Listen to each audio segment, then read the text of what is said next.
بسم الله الرحمن الرحيم.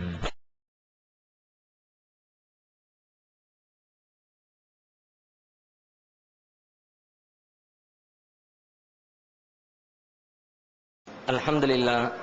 கண்ணியத்திற்குரிய எல்லாம் வல்ல அல்லாஹ்வின் நல்லடியார்களே, இந்த நேரத்தில் அல்லாஹ்வுடைய மார்க்கம் நமக்கு கற்றுத்தந்திருக்கிற சில செய்திகளை நாம் நினைவுபடுத்திக் கொள்வதற்காகவும், அதிலே நாம் அறியாமல் இருக்கிற பல தகவல்களை அறிந்து கொண்டு நமது வாழ்க்கையிலே கடைபிடிப்பதற்காகவும் இந்த நேரத்தை நாம் பயன்படுத்த இருக்கிறோம். அந்த அடிப்படையில் மனித வாழ்க்கைக்கு, மனிதனுடைய உயிர் இயங்குவதற்கு அடிப்படை தேவையாக திகழ்கிற உணவு என்பதனை நமது தொடர் நிகழ்ச்சியினுடைய தலைப்பாக நாம் தேர்வு செய்திருக்கிறோம். உணவு என்று சொன்னால் மேலோட்டமாக நாம் எல்லாம் ஹராமான உணவை உண்ணக்கூடாது, உழைத்து உண்ண வேண்டும் என்பது போன்ற ஓரிரு செய்திகளை மாத்திரம்தான் நாம் நினைவுபடுத்திக் கொண்டிருக்கிறோம். ஆனால் உணவு என்று எடுத்துக்கொண்டால் அதிலே நாம் தெரிந்து கொள்ள வேண்டிய எக்கச்சக்கமான செய்திகளை இஸ்லாமிய மார்க்கம் நமக்கு கற்றுத்தருகிறது. மனிதர்களுடைய வாழ்க்கையிலே ஒரு பிரச்சனை எந்த அளவிற்கு இடம்பெறுகிறதோ அந்த பிரச்சனையினுடைய முக்கியத்துவத்தை கருத்திலே கொண்டு, மனித வாழ்க்கையிலே அது இடம்பெறுகிற அதனுடைய அத்தியாவசிய தேவையை கருத்திலே கொண்டு இஸ்லாமிய மார்க்கம் அது குறித்த தகவல்களை விளக்கமாகவோ அல்லது சுருக்கமாகவோ நமக்கு விளக்கி தந்து கொண்டிருக்கும். அந்த அடிப்படையில் உணவு என்பதை எடுத்துக்கொண்டால், உணவு என்பது மனிதனுடைய வாழ்க்கையில் தினம்தோறும் நிகழ்ந்து கொண்டிருக்கிற, இடம் பிடித்துக் கொண்டிருக்கிற ஒரு நிகழ்ச்சி. உணவின்றி மனிதனுடைய உடல் அமையாது, உடல் இயங்காது. இந்த உணவிலே தெரிந்து கொள்ள வேண்டிய எக்கச்சக்கமான செய்திகளை திருமறை குர்ஆனும் நபிகள் நாயகம் ஸல்லல்லாஹு அலைஹி வஸல்லம் அவர்களுடைய போதனைகளும் நமக்கு விளக்கி தருகிறது. அதனை இன்ஷா அல்லாஹ் நாம் எதிர்வரக்கூடிய நாட்களிலே தொடர்ந்து பார்க்க இருக்கிறோம். முதலாக உணவை எடுத்துக்கொண்டால், உணவை பற்றி அல்லாஹ் ரப்புல் ஆலமீன் நமக்கு சொல்லித் தரக்கூடிய மிக முக்கியமான ஒரு செய்தி, உணவை பற்றி நம்முடைய சிந்தனை எப்படி இருக்க வேண்டும் என்பதை சொல்லுகிற பொழுது, திருமறை குர்ஆனுடைய 80வது அத்தியாயத்தின் 24வது வசனத்திலே அல்லாஹ் சொல்கிறான், ஃபல்யன்துரில் இன்சானு இலா தஆமிஹி, மனிதன் அவன் தனது உணவை சிந்தித்து பார்க்கட்டும். உணவு சாப்பிடுறோம்னா நம்ம வீட்டம்மா சமைச்சு தர்றாங்க, ஏதோ டேஸ்டா இருக்குது அல்லது டேஸ்ட் இல்லாம இருக்குது, உப்பு கூட இருக்குது, உரப்பு குறையா இருக்குது, ஏதோ ஒரு குறைய சொல்றோம் அல்லது ஏதோ விதத்துல பாராட்டுறோம், சாப்பிட்டுட்டோம் முடிஞ்சிச்சு என்று நினைத்துக் கொண்டு நாம் இருக்கிறோம். அல்லாஹ் ரப்புல் ஆலமீன் அதை தாண்டி பல்வேறு செய்திகளை சிந்திக்குமாறு நமக்கு கட்டளை இடுகிறான். உங்கள் முன்னால் வைக்கப்பட்டிருக்கிற உணவு வெறுமனே உங்களுடைய உழைப்பால் வந்த உணவு அல்ல, அல்லது நீங்கள் கடையிலே போய் வாங்கி கொண்டு வந்து கொடுத்த அரிசியை உங்களின் மனைவி சமைத்து விட்டதனால் இந்த உணவு தயாராகிவிடவில்லை. இந்த உணவு உங்களின் முன்னிலையிலே வந்து அமர்ந்திருக்கிறது என்று சொன்னால், நீங்கள் அதை ருசியோடு விரும்பி சாப்பிடுகிறீர்கள் என்று சொன்னால், அந்த சாப்பாடு உருவாவதற்கு பின்னணியிலே எக்கச்சக்கமான வேலைகள் நடந்து முடிந்திருக்கிறது. அந்த வேலைகளை பற்றி நீங்கள் சிந்தித்து பார்க்க வேண்டும். இந்த உணவு உங்கள் முன்னிலையிலே வந்து அமர்வதற்குரிய காரண காரியங்கள் என்ன, அதற்குரிய காரணகர்த்தா யார், அவனுக்கு நாம் செய்ய வேண்டிய பிரதி உபகாரம் என்ன என்பதையெல்லாம் உணவை பற்றி நீங்கள் சிந்தித்து தெளிவுபடுத்திக் கொள்ள வேண்டியது இருக்கிறது என்று மனிதன் தனது உணவை சிந்திக்கட்டும் என்று 80வது அத்தியாயத்தினுடைய 24வது வசனத்தில் அல்லாஹ் ரப்புல் ஆலமீன் சொல்லித் தருகிறான்.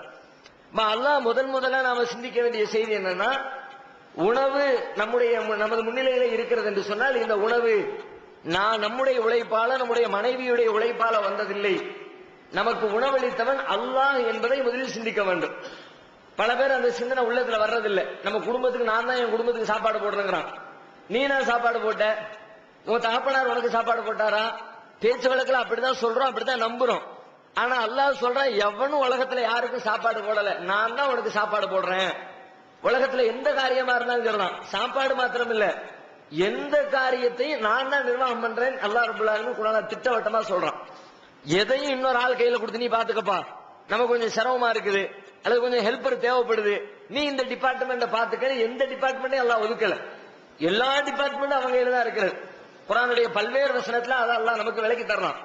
17வது அத்தியாயம் 111வது வசனத்திலே அல்லாஹ் சொல்லுகிற பொழுது, வகுல் அல்ஹம்துலில்லாஹில்லதி லம் யத்தகிது வலதன் வலம் யகுல் லஹு ஷரீகுன் ஃபில் முல்க் வலம் யகுல் லஹு வலியும் மினல் வகுல் அல்ஹம்துலில்லாஹி அல்லதி லம் யத்தகிது வலதா. தனக்கு பிள்ளையை எடுத்துக்கொள்ளவில்லையே அந்த அல்லாஹ்வுக்கே எல்லா புகழும் என்று நீங்கள் சொல்லுங்கள். வலம் யகுல் லஹு ஷரீகுன் ஃபில் முல்க், அவனது அதிகாரத்திலே எந்த பங்காளியையும் அவன் ஏற்படுத்திக் கொள்ளவில்லை. வலம் யகுல் லஹு வலியும் மினல் துல்லி, அவனுக்கு ஒரு உதவியாளர் வைத்திருக்க வேண்டிய இழிவும் அவனுக்கு கிடையாது. அவனுக்கு ஒரு ஹெல்ப்பரை வச்சுக்கணும்ன்ற தேவை அவனுக்கு அப்படி இருந்துச்சுன்னா அது அவனுக்கு இழிவு. நமக்கு ஹெல்ப்பர் தேவை, உதவியாளர் தேவை. உதவியாளர் இல்லாம நாம எந்த காரியத்தையும் செய்ய முடியாது. நாமே தனித்து நின்று ஒரு பெரிய நிர்வாகத்தை பண்ணி முடிச்சிட முடியாது. ஒரு சாதாரணமா ஒரு சின்ன ஒரு மளிகை கடை வைக்கிறதா இருந்தா கூட அதுக்கும் கூட நமக்கு உதவியாளர் தேவைப்படுகிறார்கள். உதவியாளர் இல்லாமல் ஒத்தாசைக்கு ஆட்களை சேர்த்துக் கொள்ளாமல் நம்மால் தன்னந்தனியாக உலகத்திலே வாழ்க்கை நடத்திவிட முடியாது, எந்த காரியத்தையும் செயல்படுத்தி விட முடியாது. ஆனா அல்லாஹ்வை பொறுத்த வரைக்கும் உதவியாளர் தேவை கிடையாது. பெருமைக்கு வேணா ஆள் வச்சுக்குவான், அல்லாஹ் ஆளை வச்சிருப்பான், சில பேரை வச்சிருப்பான். அதுக்காக உதவிக்கு ஆள் வச்சுக்கிட்டா நினைக்க கூடாது. மலக்குமார்களை வச்சிருப்பான், மலக்குகளை கொண்டு சில வேலைகளை வாங்குவான், மலக்குகளுக்கு கட்டளையிட்டு இந்த காரியங்களை முடியுங்க நல்லா சொல்லுவான். அல்லாஹ் ஒரு வேலையை ஒரு ஆளை வச்சு வாங்கினதுனால அல்லாஹ்வுக்கு ஒரு ஆள் தேவை, அல்லாஹ்வுக்கு ஒரு உதவியாளர் தேவை நம்ப கூடாது. அல்லாஹ் அந்த ஆள் இல்லாமலே செய்கிற ஆற்றல் அல்லாஹ்வுக்கு உண்டு. ஆனாலும் அல்லாஹ் தன்னுடைய பெருமைக்காக தன்னுடைய மகத்துவத்தை வெளிப்படுத்துவதற்காக நீ சில பேர் அரசியல்வாதி பெருமைக்கு ஆள் வச்சிருப்பான், எந்த வேலையும் செய்ய மாட்டான். முன்னாடி 10 பேர் போவான், பின்னாடி 10 பேர் போவான். அவர் எங்கிட்டு போனாலும் கூடவே துடுப்பு கம்பு மாதிரி பக்கத்துல கூட போய்கிட்டே இருப்பான். எதுக்குடா இவன்னு கேட்டா அவனை வச்சு பிரயோஜனம் இருக்காது. ஆனா பந்தாவுக்கு வச்சுக்குவாங்க. அல்லாஹ் ரப்புல் ஆலமீன் பந்தாக்கள்லாம் பெரிய பந்தா பண்ணுவதற்கு நியாயங்கள் அதிகம் அவனுக்கு உண்டு. மனுஷனே பந்தா பண்ண விரும்புகிறான் என்று சொன்னால் படைத்த இறைவனுக்கு பெருமைக்குரிய எல்லா இலக்கணங்களும் அவனிடத்திலே நிரம்பி இருக்கிறது. அல்லாஹ் ரப்புல் ஆலமீன் எந்த உதவியாளரையும் வச்சுக்க மாட்டான். அவன் அப்படிப்பட்ட ஒரு தேவை அவனுக்கு இல்லை. வலம் யகுல் லஹு வலியும் மினல் துல்லி, ஒரு உதவியாளரை வைத்துக் கொள்ள வேண்டும் என்ற இழிவும் அவனுக்கு கிடையாது. அவனது அதிகாரத்திலே பங்காளிகளை ஏற்படுத்திக் கொள்ள வேண்டிய தேவையும் அவனுக்கு கிடையாது. அப்படிப்பட்ட அல்லாஹ்வை நீங்கள் புகழுங்கள் என்று அல்லாஹ் சொல்கிறான். அல்லாஹ்வுடைய நிர்வாகத்தை எடுத்துக்கொண்டால், அல்லாஹ்வுடைய ஆட்சி அதிகாரத்தை எடுத்துக்கொண்டால் அவன் தனித்து நின்று எல்லா நிர்வாகத்தையும் செயல்படுத்தி கொண்டிருக்கிறான், எல்லா இலாக்காக்களையும் செயல்படுத்தி கொண்டிருக்கிறான் அப்படின்னு அல்லாஹ் சொல்றான். முதல்ல இப்படி சொல்லிட்டு இது சொன்னாலே போதுமானது. அறிவுடைய மக்களுக்கு எந்த டிபார்ட்மெண்ட்டும் அல்லாஹ்வுடைய கையில தான் இருக்குன்னு சொன்னாலே போதும், புரிந்து கொள்ள முடியும். ஆனா அல்லாஹ் அப்படி விடல. மனுஷன் இதுல தவறு செய்து விடுவான் என்ற காரணத்தினால் ஒவ்வொரு இலாக்காவாக பிரித்து பிரித்து பிரித்து முதல்ல சொல்லிட்டா எல்லா இலாக்காவும் என் கையிலன்னு, யார் கையிலையும் பிரிச்சு கொடுக்கலன்னு. அடுத்து சொல்றா இந்த இலாக்காவை எடுத்துக்க, அது என் கையில தான். சாப்பாட்டு இலாக்காவை எடுத்துக்க, அது என் கையில தான். மரம் செடி கொடி இலாக்காவை எடுத்துக்க, அது என் கையில தான். கடல் இலாக்காவை எடுத்துக்க, அது என் கையில தான். இப்படி ஒண்ணு ஒண்ணா பிரிச்சு பிரிச்சு பிரிச்சு அல்லாஹ் குர்ஆன்ல பேசுகிறான். ஃபல்லாஹு கைருன் ஹாஃபிலா, மனிதர்களை உலகத்தை பாதுகாக்க வேண்டிய இலாக்காவை பத்தி அல்லாஹ் சொல்றான். 12வது அத்தியாயத்தினுடைய 64வது வசனத்திலே சொல்லும் பொழுது கருணையாளர்களிலெல்லாம் மிகப்பெரிய கருணையாளனாகிய அல்லாஹ்வே மிகச்சிறந்த பாதுகாவலன், அவன்கிட்ட தான் பாதுகாக்கிற டிபார்ட்மெண்ட் இருக்கிறது, யார் கையிலையும் ஒப்படைக்கல என்ற கருத்தை தெளிவுபடுத்துகிறான். அதே மாதிரி மனிதர்களுக்கு இல்ல பிற ஜீவராசிகளுக்கு உயிர் கொடுக்கக்கூடிய டிபார்ட்மெண்ட், உயிரை எடுக்கக்கூடிய டிபார்ட்மெண்ட், அதுவும் தன்னுடைய கைவசத்திலே வைத்திருக்கிறான். வல்லாஹு யுஹ்யி வ யுமீத் வஹுவ அலா குல்லி ஷைஇன் கதீர், அல்லாஹ் தான் உயிரை கொடுக்கிறான், அல்லாஹ் தான் உயிரை எடுக்கிறான், அவனிடத்திலே எல்லா ஆற்றலும் இருக்கிறது என்று 3வது அத்தியாயத்தினுடைய 154வது வசனத்திலே அல்லாஹ் சொல்லுகிறான். அதே மாதிரி அறிவு ஞானத்தை வழங்கக்கூடிய, சிந்தனை தெளிவை வழங்கக்கூடிய அந்த டிபார்ட்மெண்ட், அதை பத்தி சொல்லும்போது அதுவும் என் கையில தான் இருக்கிறது. மலக்குமார்களுக்கும் அல்லாஹ்வுக்கும் மத்தியில் நடந்த உரையாடல், நபி ஆதம் அலைஹிஸ்ஸலாம் படைக்கிற நேரத்துல ஆதம் அலைஹிஸ்ஸலாத்துக்கு சில விஷயங்களை கற்றுக் கொடுத்துட்டு மலக்குமார்களிடத்துல அல்லாஹ் கேட்பான்ல, நீங்க சொல்லுங்க பார்க்கலாம், இதெல்லாம் தெரியுமா சொல்லுங்கன்னு சொல்லும் பொழுது மலக்குமார்கள் சொல்லுவாங்க, காலு சுபஹானக லா இல்ம லனா இல்லா மா அல்லம்தனா இன்னக அன்தல் அலீமுல் ஹக்கீம், இறைவா நீ தூய்மையானவன், நீ எதை எங்களுக்கு கற்றுத் தந்தாயோ அதை தவிர எங்களுக்கு வேறு அறிவு ஞானம் இல்லை. இன்னக அன்தல் அலீமுல் ஹக்கீம், நீ அறிந்தவனாகவும் ஞானம் நிறைந்தவனாகவும் இருக்கிறாய் என்று மலக்குமார்கள் சொன்ன செய்தியை குர்ஆன்ல அல்லாஹ் எடுத்து சொல்லி அறிவை வழங்கக்கூடிய டிபார்ட்மெண்ட் என் கையில தான் இருக்கிறது என்று 2வது அத்தியாயம் 32வது வசனத்தில் அல்லாஹ் சொல்லி காட்டுகிறான். அதே போன்று ஒருவருக்கு ஆட்சி அதிகாரத்தை வழங்குறது, கண்ணியத்தை கொடுக்கிறது, ஆட்சியை எடுக்கிறது, இழிவை கொடுக்கிறது, எதை எடுத்தாலும் என் கையில தான், அதையும் தெளிவுபடுத்துகிறான்.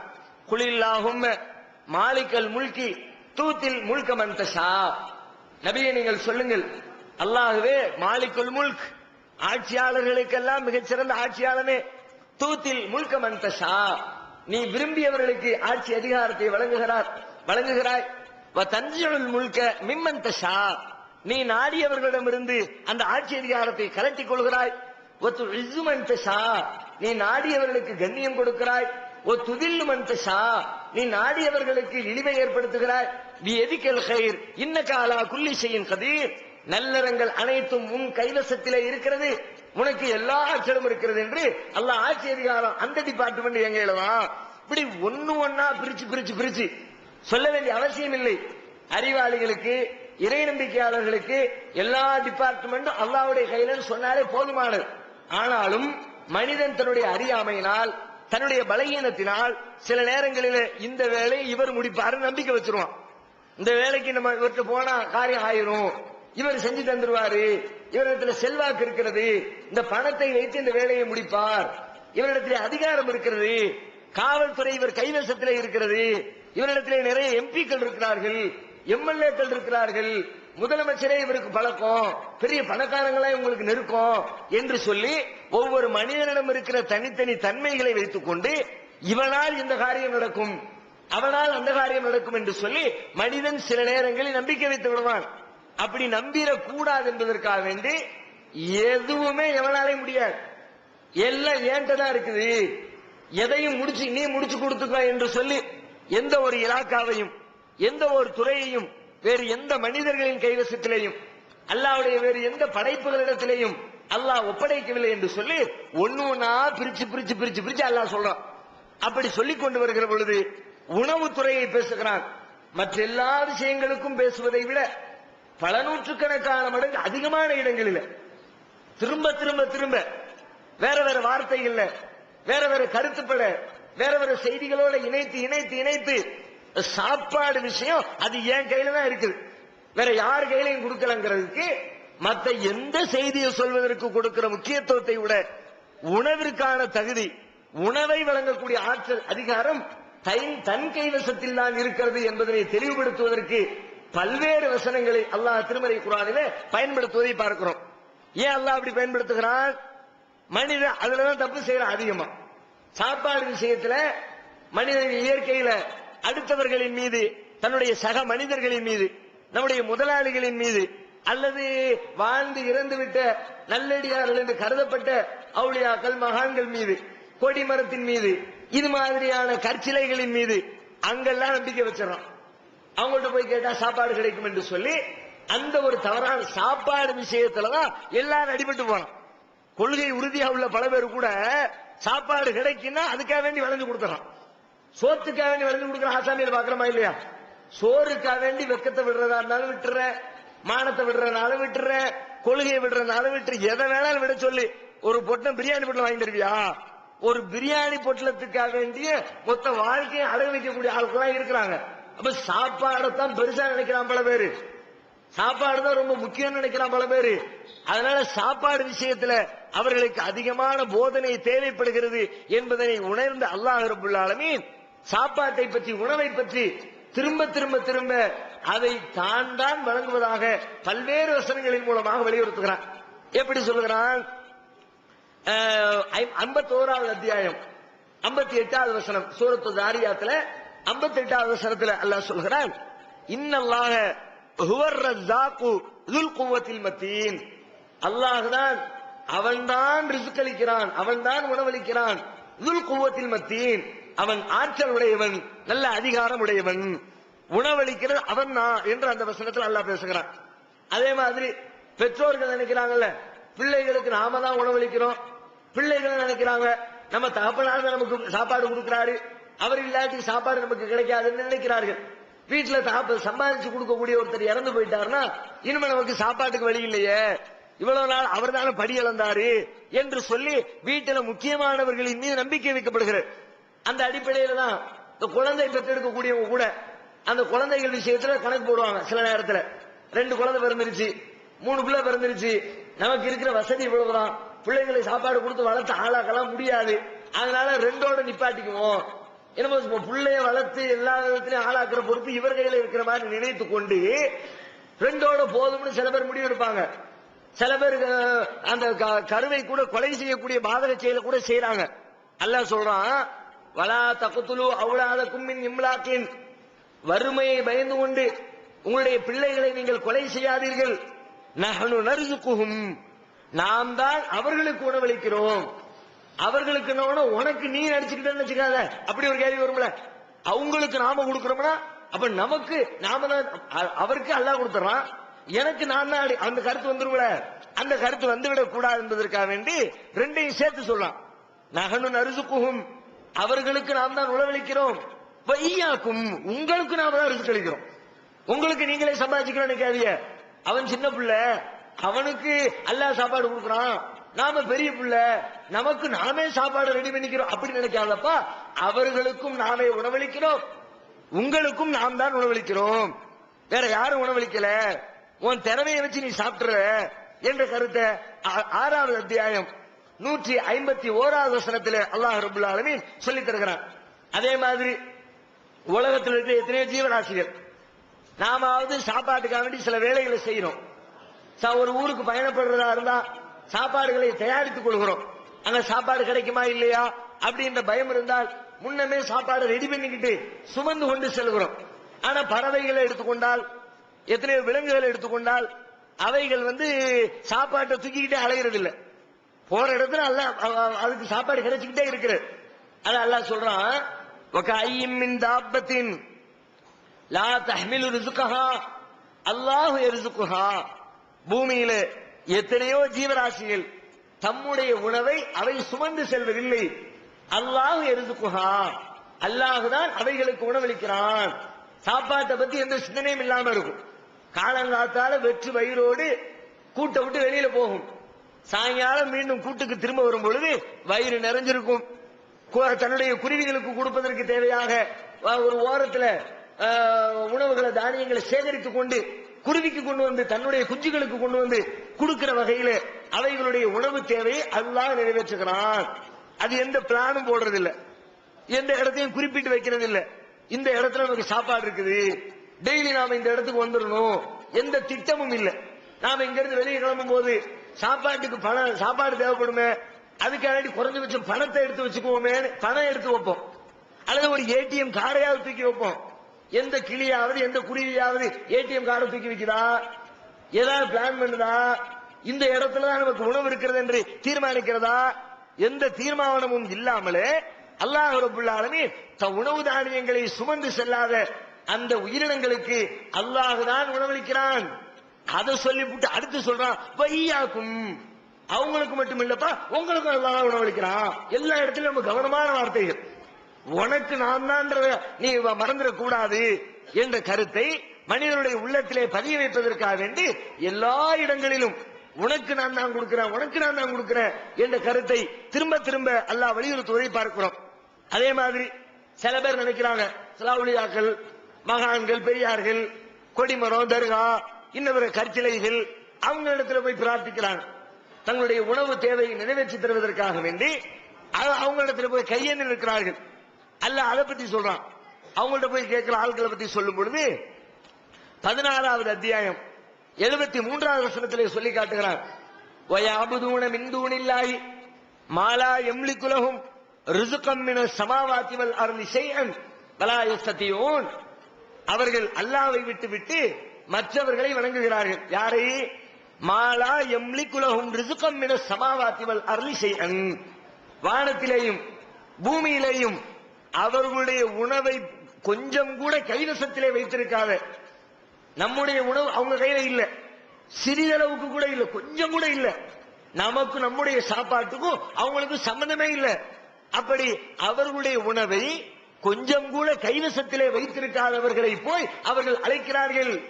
வலா யஸ்ததியூன், அவர்களிடத்தில் எந்த சக்தியும் இல்லையப்பா, அவர்கள் எதற்குமே சக்தி பெற மாட்டார்களப்பா, அவர்களிடத்தில் போய் நீங்கள் ஏன் கேட்கிறீர்கள்? ரிஸ்கை வழங்கக்கூடிய ஆற்றல் படைத்த அல்லாஹ்வாகிய என்னிடத்திலே கேளுங்கள் என்று அல்லாஹ் ரப்பல் ஆலமீன் மற்ற அந்த தெய்வங்களிடத்துல, தர்கா வழிபாடுகள்ல, பெரியார்கள், மகான்கள் என்ற பெயரில் யார் யாரெல்லாம் வழிகட்டு போய் நிற்கிறார்களோ அவர்களுக்கெல்லாம் எச்சரிக்கை விடுக்கிற விதத்திலே இந்த வசனத்திலே அல்லாஹ் ரப்பல் ஆலமீன் போதனை செய்வதை பார்க்கிறோம். அதுக்கடுத்து சொல்ற அல்லாஹ் இன்னொரு வசனத்துல 67வது அத்தியாயம் 21வது வசனத்துல சொல்றான், அப்படி யாராவது இருந்தா சரி உன் நம்பிக்கைப்படி யாராவது இருக்காங்கன்னு வச்சுக்குவோம், அவர் தான் தர்றாரு இவர் தான் தர்றாரு நினைக்கிறியா?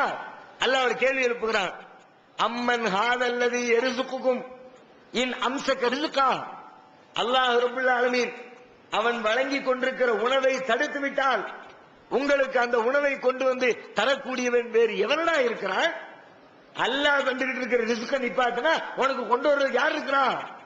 கொண்டு காட்டு பார்க்கலாம், யாரும் கொண்டு வர முடியாது என்ற கருத்தை இந்த வசனத்திலேயும் அல்லாஹ் இப்படி பல வசனங்கள், நிறைய வசனங்கள்ல நான் தான் தர்றேன், உங்களுக்கு தர்றேன், உங்க பிள்ளைக்கு தர்றேன், உங்க மனைவி மக்களுக்கு தர்றேன், கால்நடைகளுக்கு தர்றேன், கடல்ல வாழக்கூடிய ஜீவராசிகளுக்கு தர்றேன், பறவை இனங்களுக்கு தர்றேன், உலகத்தில் எந்த உயிரினங்களுக்கெல்லாம் உணவு தேவை இருக்கிறதோ, யார் யாருக்கெல்லாம் பசி இருக்கிறதோ அவர்களுடைய பசியை போக்கக்கூடியவன் அல்லாஹ்வாகிய நான் தான், என் கையில தான் இருக்குது.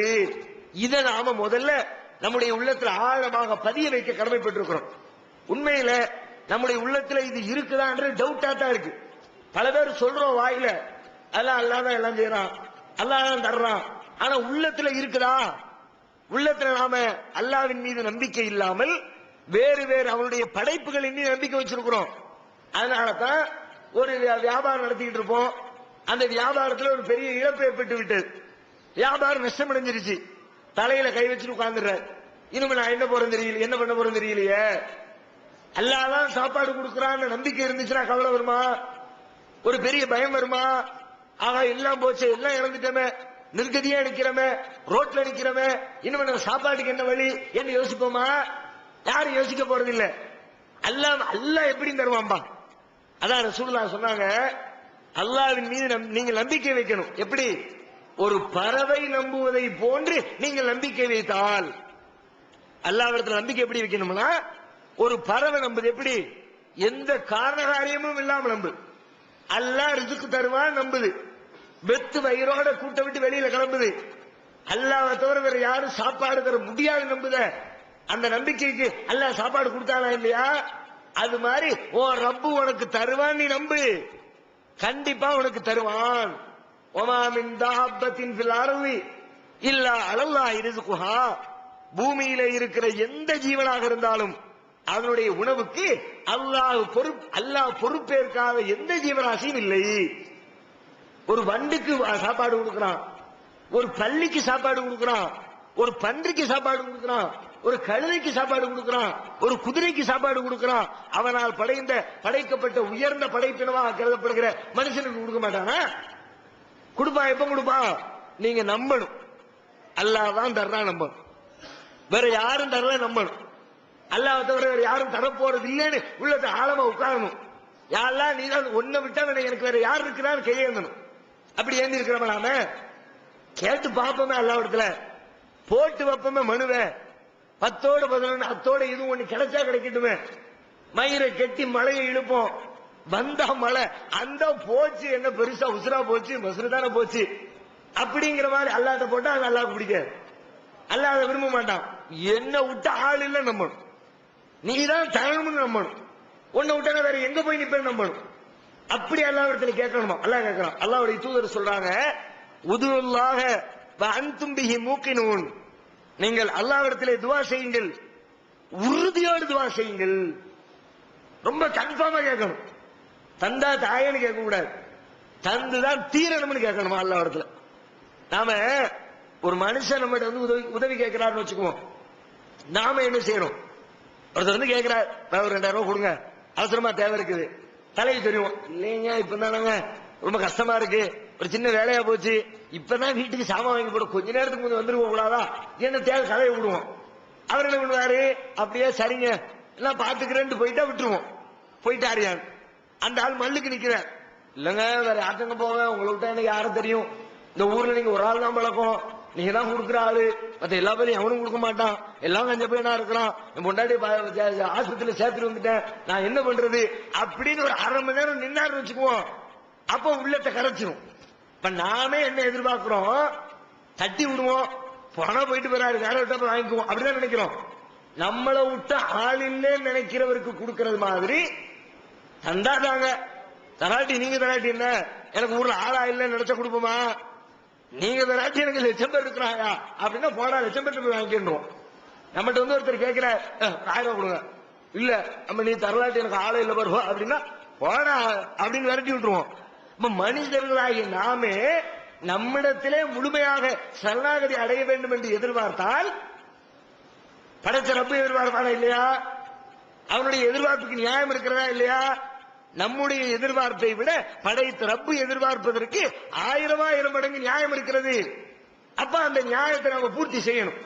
யாரெல்லாம் ஒண்ணு விட்டு ஆள் இல்ல, நீ தான் தரணும், வேற யார்கிட்ட கேப்ப, வேற 2 அல்லாம இருக்குது, உலகத்துக்கே ஒரு ஆளாதானே, 2 பேர் இருந்தா கூட இங்க இல்லாட்டி அங்க போகலாம், ஆளுங்கட்சி எதிர்கட்சின்னு இருந்தா கூட எதிரிக்கு எதிரி நண்பன் அக்கறையில நான் இங்கிட்டு இருந்து அங்கிட்டு ஜாயின் ஆவேன், எதுக்குமே வழி கிடையாது, நீ ஒருத்தன் தான் இருக்கிறேன்னு கதறினால் அப்படி கதறுங்கள், அல்லாஹ் உங்களுக்கு உணவளிப்பான். நபிகள் நாயகம் ஸல்லல்லாஹு அலைஹி வஸல்லம் சொன்னார். அப்ப அல்லாஹ் தான் உணவளிக்கிறான், அல்லாஹ்வை தவிர யாரும் உணவளிக்கல, அல்லாஹ்விடத்துல உணவு கேட்கணும், அல்லாஹ் மட்டும்தான் உணவு தர முடியும் என்பதில் அசைக்க முடியாத நம்பிக்கையை நமது உள்ளத்திலே முதலில் ஆழப்படுத்திக் கொள்ள கடமைப்பட்டிருக்கிறோம் உணவு சம்பந்தமான விஷயத்துல. அடுத்து என்ன, இந்த உணவுக்கு அல்லாஹ் தான் கொடுக்கிறான்னு சொன்னாலும் அல்லாஹ் வெறுமன மொட்டையா சொல்ல நான் தான் தர்றேன் நான் தான் தர்றேன்னு சொன்னா நமக்கு என்ன, நீ அவன் தான் தர்றேங்கிற, நான் தானே உழைச்சேன், நான் தானே காசை கொண்டு போய் கடையில கொடுத்தேன், நான் தானே 1 கிலோ அரிசி வாங்கினேன், நான் தானே வீட்டுல கொண்டு பொண்டாட்டி கையில கொடுத்தேன், என் பொண்டாட்டி தானே சமைச்சா, இப்ப நாங்க தானே உணவு ரெடி பண்ணி இருக்கிறோம், அல்லாஹ் தர்றான் அல்லாஹ் தர்றானா இப்படி ஒரு கேள்வி வரும் தானே. அந்த கேள்விக்கு சேர்த்து பதில் சொன்னால, வெறுமனே மொட்டையா நான் சொன்னேன்ற காணி நம்பாத, நான் தான் தர்றேன்றத காரண காரியத்தோடு சொல்ல புரிஞ்சுக்க. சாப்பாடு ரெடி பண்றதுல உன் பங்கு என்ன? அடுப்புல போட்டு சமைச்சுட்டா நீ சமைச்சியா? கடையில போய் 1 கிலோ அரிசி 20 ரூபாய் கொடுத்து வாங்கிட்டா நீ வாங்கிட்டேன்னு அர்த்தமா? சாப்பாடு வர்றதுன்னா எப்படி வருது, அதுக்கு பின்னணியை யோசிப்பார். சாப்பாடு ஒரு உணவு வேண்டும் என்றால், ஒரு தானியம் தயாராக வேண்டும் என்றால் அதற்கு பின்னணியில இருந்து வேலை செய்பவன் யார், அதை யோசியா அல்லாஹ் கேள்வி கேட்கிறான். ஒண்ணா பாயிண்ட் எடுத்து கொடுத்து அல்லாஹ்வை கேள்வி கேட்கிறான். ஃபர்ஸ்ட் என்ன, முதல்ல ஒரு உணவு தானியம் முளைப்பித்து பூமியிலிருந்து வெளியே வரணும்னா அதற்கு அடிப்படையாக தண்ணீர் அவசியம். தண்ணி இல்லாம தானியம் கிடைக்குமா? தண்ணீர் இல்லாம நெல்லு கிடைக்குமா? தண்ணீர் இல்லாமல் கோதுமை கிடைக்குமா? தண்ணீர் இல்லாம மாம்பழம் கிடைக்குமா? தண்ணி இல்லாம உணவு பதார்த்தங்கள் ஏதாவது கிடைக்குமா? எதுவுமே கிடைக்காது. தண்ணி தான் பயிர் பச்சைகளுக்குரிய முதல் அடிப்படை தேவை. அல்லாஹ் சொல்றான், தண்ணி இருந்தா தானே தானியம், தண்ணி இருந்தா தானே உணவு. அந்த தண்ணி நீங்க கொடுத்த அண்ணா சபபனல் மா சப்பா, மனிதன் தன் உணவை சிந்தித்து பார்க்கட்டும்னு சொல்லிவிட்டு அடுத்த வசனத்துல சொல்றான், 80வது அத்தியாயத்தினுடைய 25வது வசனத்துல சொல்றான், அண்ணா சபபனல் மா சப்பா, நாம் தானே தண்ணீரை ஊற்றினோம். தண்ணீர் எங்கிருந்து வந்துச்சு? தண்ணீர்ல உன் பங்களிப்பு இருக்கிறா? அது கூட சொல்றான், அந்த தண்ணீர் எங்கிருந்து வந்துச்சு? வானத்திலிருந்து வருதுல, மழை பொழியுது. வானத்திலிருந்து மழை பொழியுதுன்னா வானத்துல சேமிச்சு இருந்தா தான் வானத்திலிருந்து வரும். அல்லாஹ் கேட்கிறான்,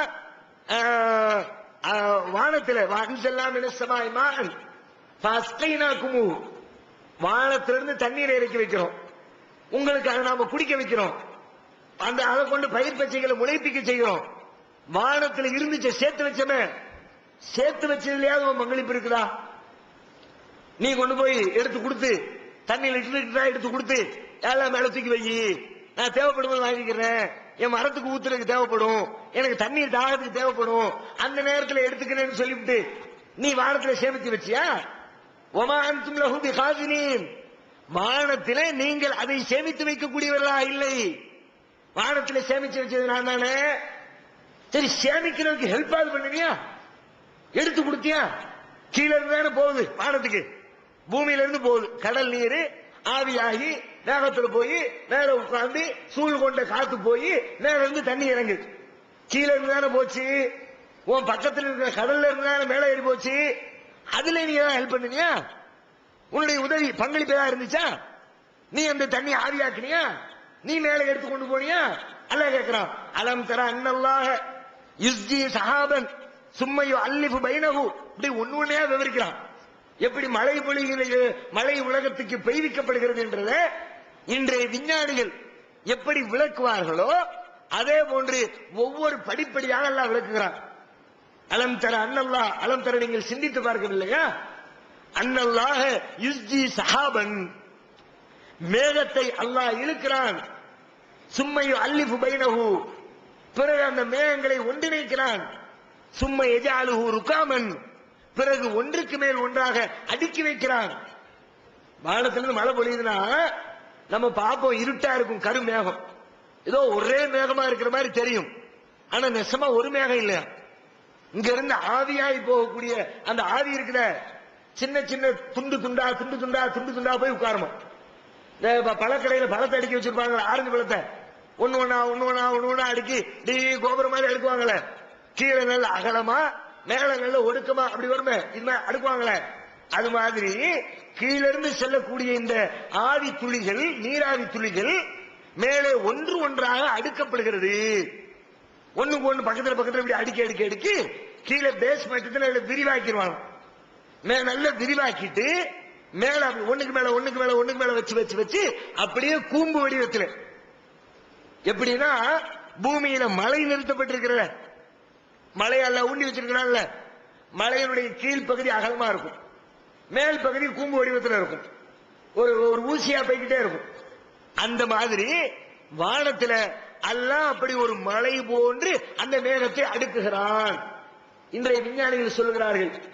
அதே செய்தி குர்ஆனும் சொல்கிறது. எப்படி சொன்னான் அப்படின்னா, சும்மா அல்லிஃபு பைனஹு சும்மா யஜஅலுஹு ருகாமன், அல்லாஹ் அதை அடுக்குகிறான். ஃபதரல் வதுக யக்ருஜு மின் ஹிலாலிஹி, அதற்கு இடையிலிருந்து மழை நீர் பொழிகிறது. வயுனஸ்ஸிலு மினஸ் ஸமாஇ மின் ஜிபாலின் ஃபீஹா மின் பரதின், மேலே இருக்கிற வானத்தில் இருக்கிற மலையிலிருந்து, மழைனா பொழிகிற மழை இல்ல, இப்ப இந்த மலைக்கு சொல்றோம்ல ஊண்டி இருக்கிற மலை பூமியில இருக்கிற, அதுக்கு சொல்ற வார்த்தையை பயன்படுத்தலாம். வானத்தில் இருக்கிற மலையிலிருந்து மழையை பொழிய வைக்கிறோம். மலையிலிருந்து மழை, வானத்துல ஒரு மலை இருக்கலாம், பூமியில எப்படி மழை இருக்குதோ அது மாதிரி வானத்துல மழை இருக்குது. அது என்ன மழை? நீராவிகளால் ஆன மழை. அந்த மழை அப்படியே அடுக்கிட்டே போவாங்க. எவ்வளவு தூரம் அடுக்கப்பட்டிருக்கும் என்று சொன்னால் ஏறத்தாழ ஒரு 30,000 அடி உயரத்திற்கு, 30,000 அடி உயரத்திற்கு அதை அடுக்கி வச்சிருக்காங்க. 30,000 அடி உயரம்னு லென்த்ல நீளத்தை அளந்து பார்த்தா எவ்வளவு வரும்? அது கிலோமீட்டர் கணக்கில் போகும். அதனால தானே நாம பாக்குறோம் லேசா கருப்பா இருக்குது, ஒரு ஊரே அழிச்சு கொடுத்த பார்த்தா ஒரு சின்ன மழை மேகம் மாதிரி இருக்குது. மழை பெய்ய ஆரம்பிச்சதுன்னா அப்படியே கடல் மாதிரி ஓடுத. அவ்வளவு தண்ணி வேணும்னா அதுக்கு தகுந்த மாதிரி பெரிய பெரிய கேன்ல சேர்த்து வைக்கணுமே. அல்லாஹ் சேர்க்கிறானா அங்க ஒரு மழையை உருவாக்குகிறான். எப்படிப்பட்ட மழை? ஏறத்தாழ 25,000க்கு அதிகமாக, 30,000 அடிக்கு நெருக்கமாக அந்த உயரமான மழை போன்று அதை அமைத்து, அந்த மலையிலிருந்து அல்லாஹ் ரப்புல்லா, அந்த மலையிலிருந்து அல்லாஹ் உங்களுக்கு மழையை பொழிவிக்கிறான், தண்ணீரை பொழிவிக்கிறான். இதுல ஓம் பங்களிப்பு என்ன கேட்கிறான்ல. இவ்வளவு வேலை செஞ்சிருக்கேன், நீ சாப்பிடுறதுக்கு பின்னணியில இவ்வளவு வேலை நடந்திருக்கு. நான் தான் சாப்பாடு ரெடி பண்ணினேன் அப்படின்னா இந்த தண்ணி இருந்தா தான் சாப்பாடு. இந்த தண்ணிக்கு இவ்வளவு வேலை நடந்திருக்குல, இந்த வேளையில் உன்னுடைய பங்களிப்பு என்ன? யாராவது சொல்ல முடியுமா? நானும் செஞ்சேன், நான் தான் சாப்பாடு ஹெல்ப் பண்ணேன், எப்படி சொல்லுவேன்? முடியாது, அல்லாஹ் மறுக்கிறான். அதே மாதிரி மேலும் அல்லாஹ் சொல்றான், வானத்திலிருந்து பூமிக்கு வருது ஒரு புறத்துல, பூமிக்கு வந்த பிறகு மரம் வளரணும்னு சொன்னா வானத்திலிருந்து பெய்யக்கூடிய மழையை மட்டும் எதிர்பார்த்திருக்காரு. மழை பொழியும், கொஞ்ச நேரத்துக்கு பூமி மேல நிற்கும், அதுக்கப்புறம் அப்படி ஓடி போய் ஆத்துல கலக்கும், ஆறு போய் கடல்ல கலக்கும், தண்ணி எல்லாம் கடல்ல போய் சேர்ந்துடும். அது ஒரு நாள் பெய்யும், 2 நாள் பெய்யும், 1 மாசம் பெய்யும். வருஷம் முழுக்க இருக்கிற நம்ம எப்படி இருக்கும்? மேலிருந்து பொழியக்கூடிய மழை பூமிக்குள்ள போய் உட்காரணும். அந்த பூமிக்குள்ள இருக்கிற தண்ணீரை தான் மரம் உறிஞ்சுது. மேல இருக்கிற தண்ணீரை எடுக்கிறத விட பூமிக்கு உள்ள இருக்கிற தண்ணீரை தான் அதிகம் எடுக்குது. மரங்கள், செடிகள், கொடிகள் எல்லாம் வேறுபடியே பறந்துகிட்டே போகும்.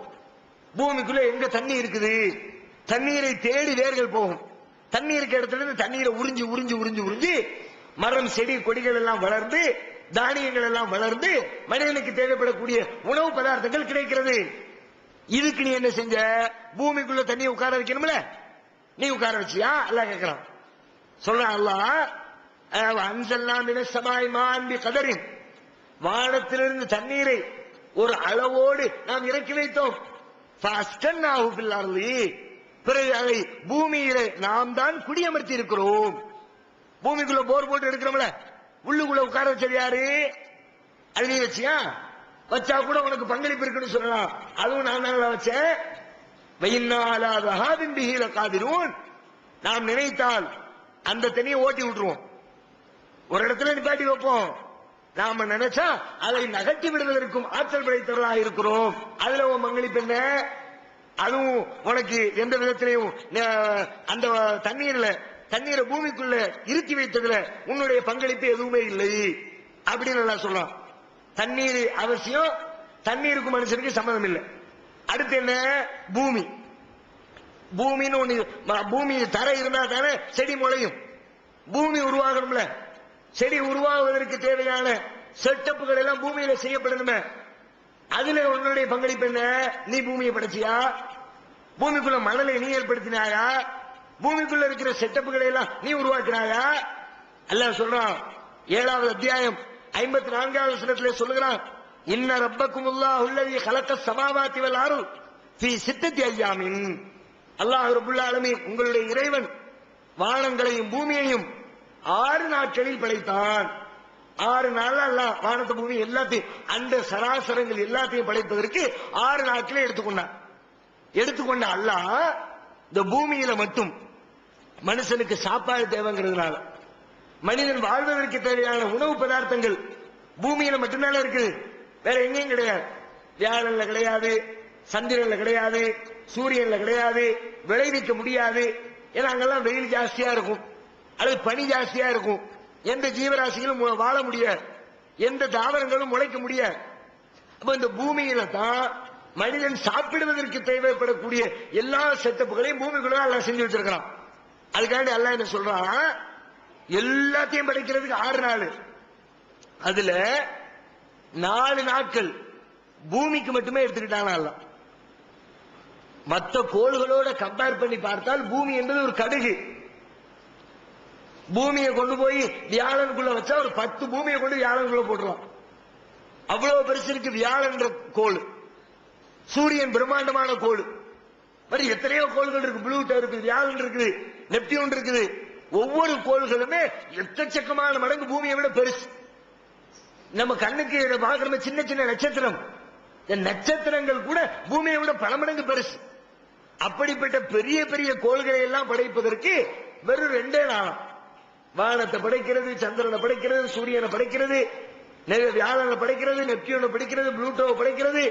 இந்த அண்ட சராசரம் எல்லாத்தையும் படைப்பதற்கு 2 நாள். தம்மா துண்டு இருக்கிற இந்த பூமியை படைக்கிறதுக்கு 4 நாள். ஏன் 4 நாள்? இதுக்கே 4 நாள் எடுத்துக்கணும். அதையெல்லாம் 2 நாள்ல படைச்சா 2 நிமிஷத்துல படைச்சிடலாம், 2 செகண்ட்ல படைச்சிடலாம். ஏன் 4 நாள் எடுத்துக்கிட்டான்? அல்லாஹ் விளக்குறான். எதுக்கு தெரியுமா 4 நாள்? 41வது அத்தியாயம் 10வது வசனத்துல சொல்றான், வஜஅல ஃபீஹா ரவாசிய, இந்த பூமியிலே தான் மலைகளை நிறுவி வைத்திருக்கிறான். வபாரக ஃபீஹா, இந்த பூமியிலே அபிவிருத்தி செய்திருக்கிறான். வகத்தர ஃபீஹா அக்வாத்தஹா, இந்த பூமியிலே மனிதனுக்கு தேவைப்படக்கூடிய உணவு பதார்த்தங்களையும் நிர்ணயித்திருக்கிறான். ஃபீ அர்பஅத்தி அய்யாம், இந்த சாப்பாடு போக்குவரத்து தேவைகள் எல்லாத்தையும் செய்வதற்கு தான் 4 நாள். உருண்டையை படைக்கிறதுக்கு 2 நாளாம். உருண்டைக்குள்ள இந்த சாப்பாட்டுக்கு தேவையான புரோகிராம் செட் பண்றது இருக்குல்ல, அந்த புரோகிராமிங்கு 2 நாள். அந்த புரோகிராம் மாத்திரம் இல்லாட்டி பூவா வெளியில அல்ல பூமிக்குள்ள வச்சிருக்கிற அந்த செட் பண்ணி வச்சிருக்கிறான அந்த செட்டிங் இல்லைன்னு வச்சுக்குவோம். பூமியினுடைய தன்மை என்ன? குழியை தோண்டி என் தேவை போடுறீங்க, ஒரு மரக்கட்டை எடுங்க, பூமி மண்ணை தோண்டி உள்ளுக்குள்ள போடுங்க. ஒரு 2 மாசம் கழிச்சு போய் தோண்டி பாருங்க, மரக்கட்டை இருக்குமா? மண்ணுதான் இருக்கும். எருமரிச்சு கரையா அரிச்சு மண்ணு தின்னு ஒண்ணுமில்லாம போயிடும். எதை போட்டாலும் சரி, ஒரு கரிச்சிப்பத்திக்கு போடுங்க, ஒரு வாட்சத்துக்கு போடுங்க, ஏன் மனுஷனத்துக்கு உள்ள போடுங்க. இறந்து போன மனிதர்களை பூமிக்குள்ள புதைச்சு வைக்கிறோம்ல, ஒரு 2 வருஷத்துக்கு பிறகு தோண்டி பார்த்தா என்ன கிடைக்குது? மண்டை ஓடு கூட மிஞ்ச மாட்டேங்குது. சீக்கிரமா தோண்டினா மண்டை ஓடாது கிடைக்கும். கூட 2 மாசம் ஆயிடுச்சுன்னா மண்டை ஓடு கூட கிடைக்காது. எல்லாத்தையும் அழித்து தின்று தீர்த்து விடுகிற ஆற்றல் பூமிக்குரிய இயல்பு. எதை போட்டாலும் அழித்து விடும், எதை போட்டாலும் தின்று விடும். எதை போட்டாலும் திங்கிற பூமி தானே. ஒரு மா விதைய போடுறோம் திங்குதா, ஒரு நெல் விதைய போடுறோம் திங்குதா, ஒரு கோதுமை விதைய போடுறோம் திங்குதா, ஒரு கத்திரிக்காய் செடி விதைய போடுறோம் திங்குதா? ஏன் நீங்கள இரும்ப தின்னுச்சு, மரக்கட்டையை தின்னுச்சு, கரிச்சிப்ப தின்னுச்சு, மனுஷனை தின்னுச்சு. ஆனா மனுஷன் போடுற விதைய தின்னா மனுஷன் திங்கிறதுக்கு ஒண்ணும் இருக்காது. அதனால அல்லாஹ் போட்டு வச்சான் ப்ரோக்ராம், நீ எதை வேணாலும் தின்னு, அவன் திங்கிறதுக்கு தேவையானது நீ திங்காத. அதான காரணம். வேற ஏதாவது காரணம் சொல்ல முடியுமா? வேற என்ன நியாயம் சொல்ல முடியுமா? எதுவும் சொல்ல முடியாது. எதை போட்டாலும் தின்கிற பூமி விதையை ஏன் திங்கல? திங்க முடியும். மரக்கட்டையை திங்க முடிஞ்சதுக்கு ஏன் திங்க முடியல? மரக்கட்டையை விட மெல்லிசா தானே இருக்குது. விரல வச்சே பிச்சு போடுவோமே. சில விதைகளை விரல வச்சு நசுக்குனா முடிஞ்சு போச்சு. என் விரலால் நசுக்கு கூட தாங்க முடியாத பலகீனமாக இருக்கிற ஒரு விதை மரக்கட்டையை தின்ன முடிந்தால் மண்ணால் இந்த விதையை திங்க முடியவில்லை என்று சொன்னால் பூமிக்குரிய மேட்டர் இல்ல.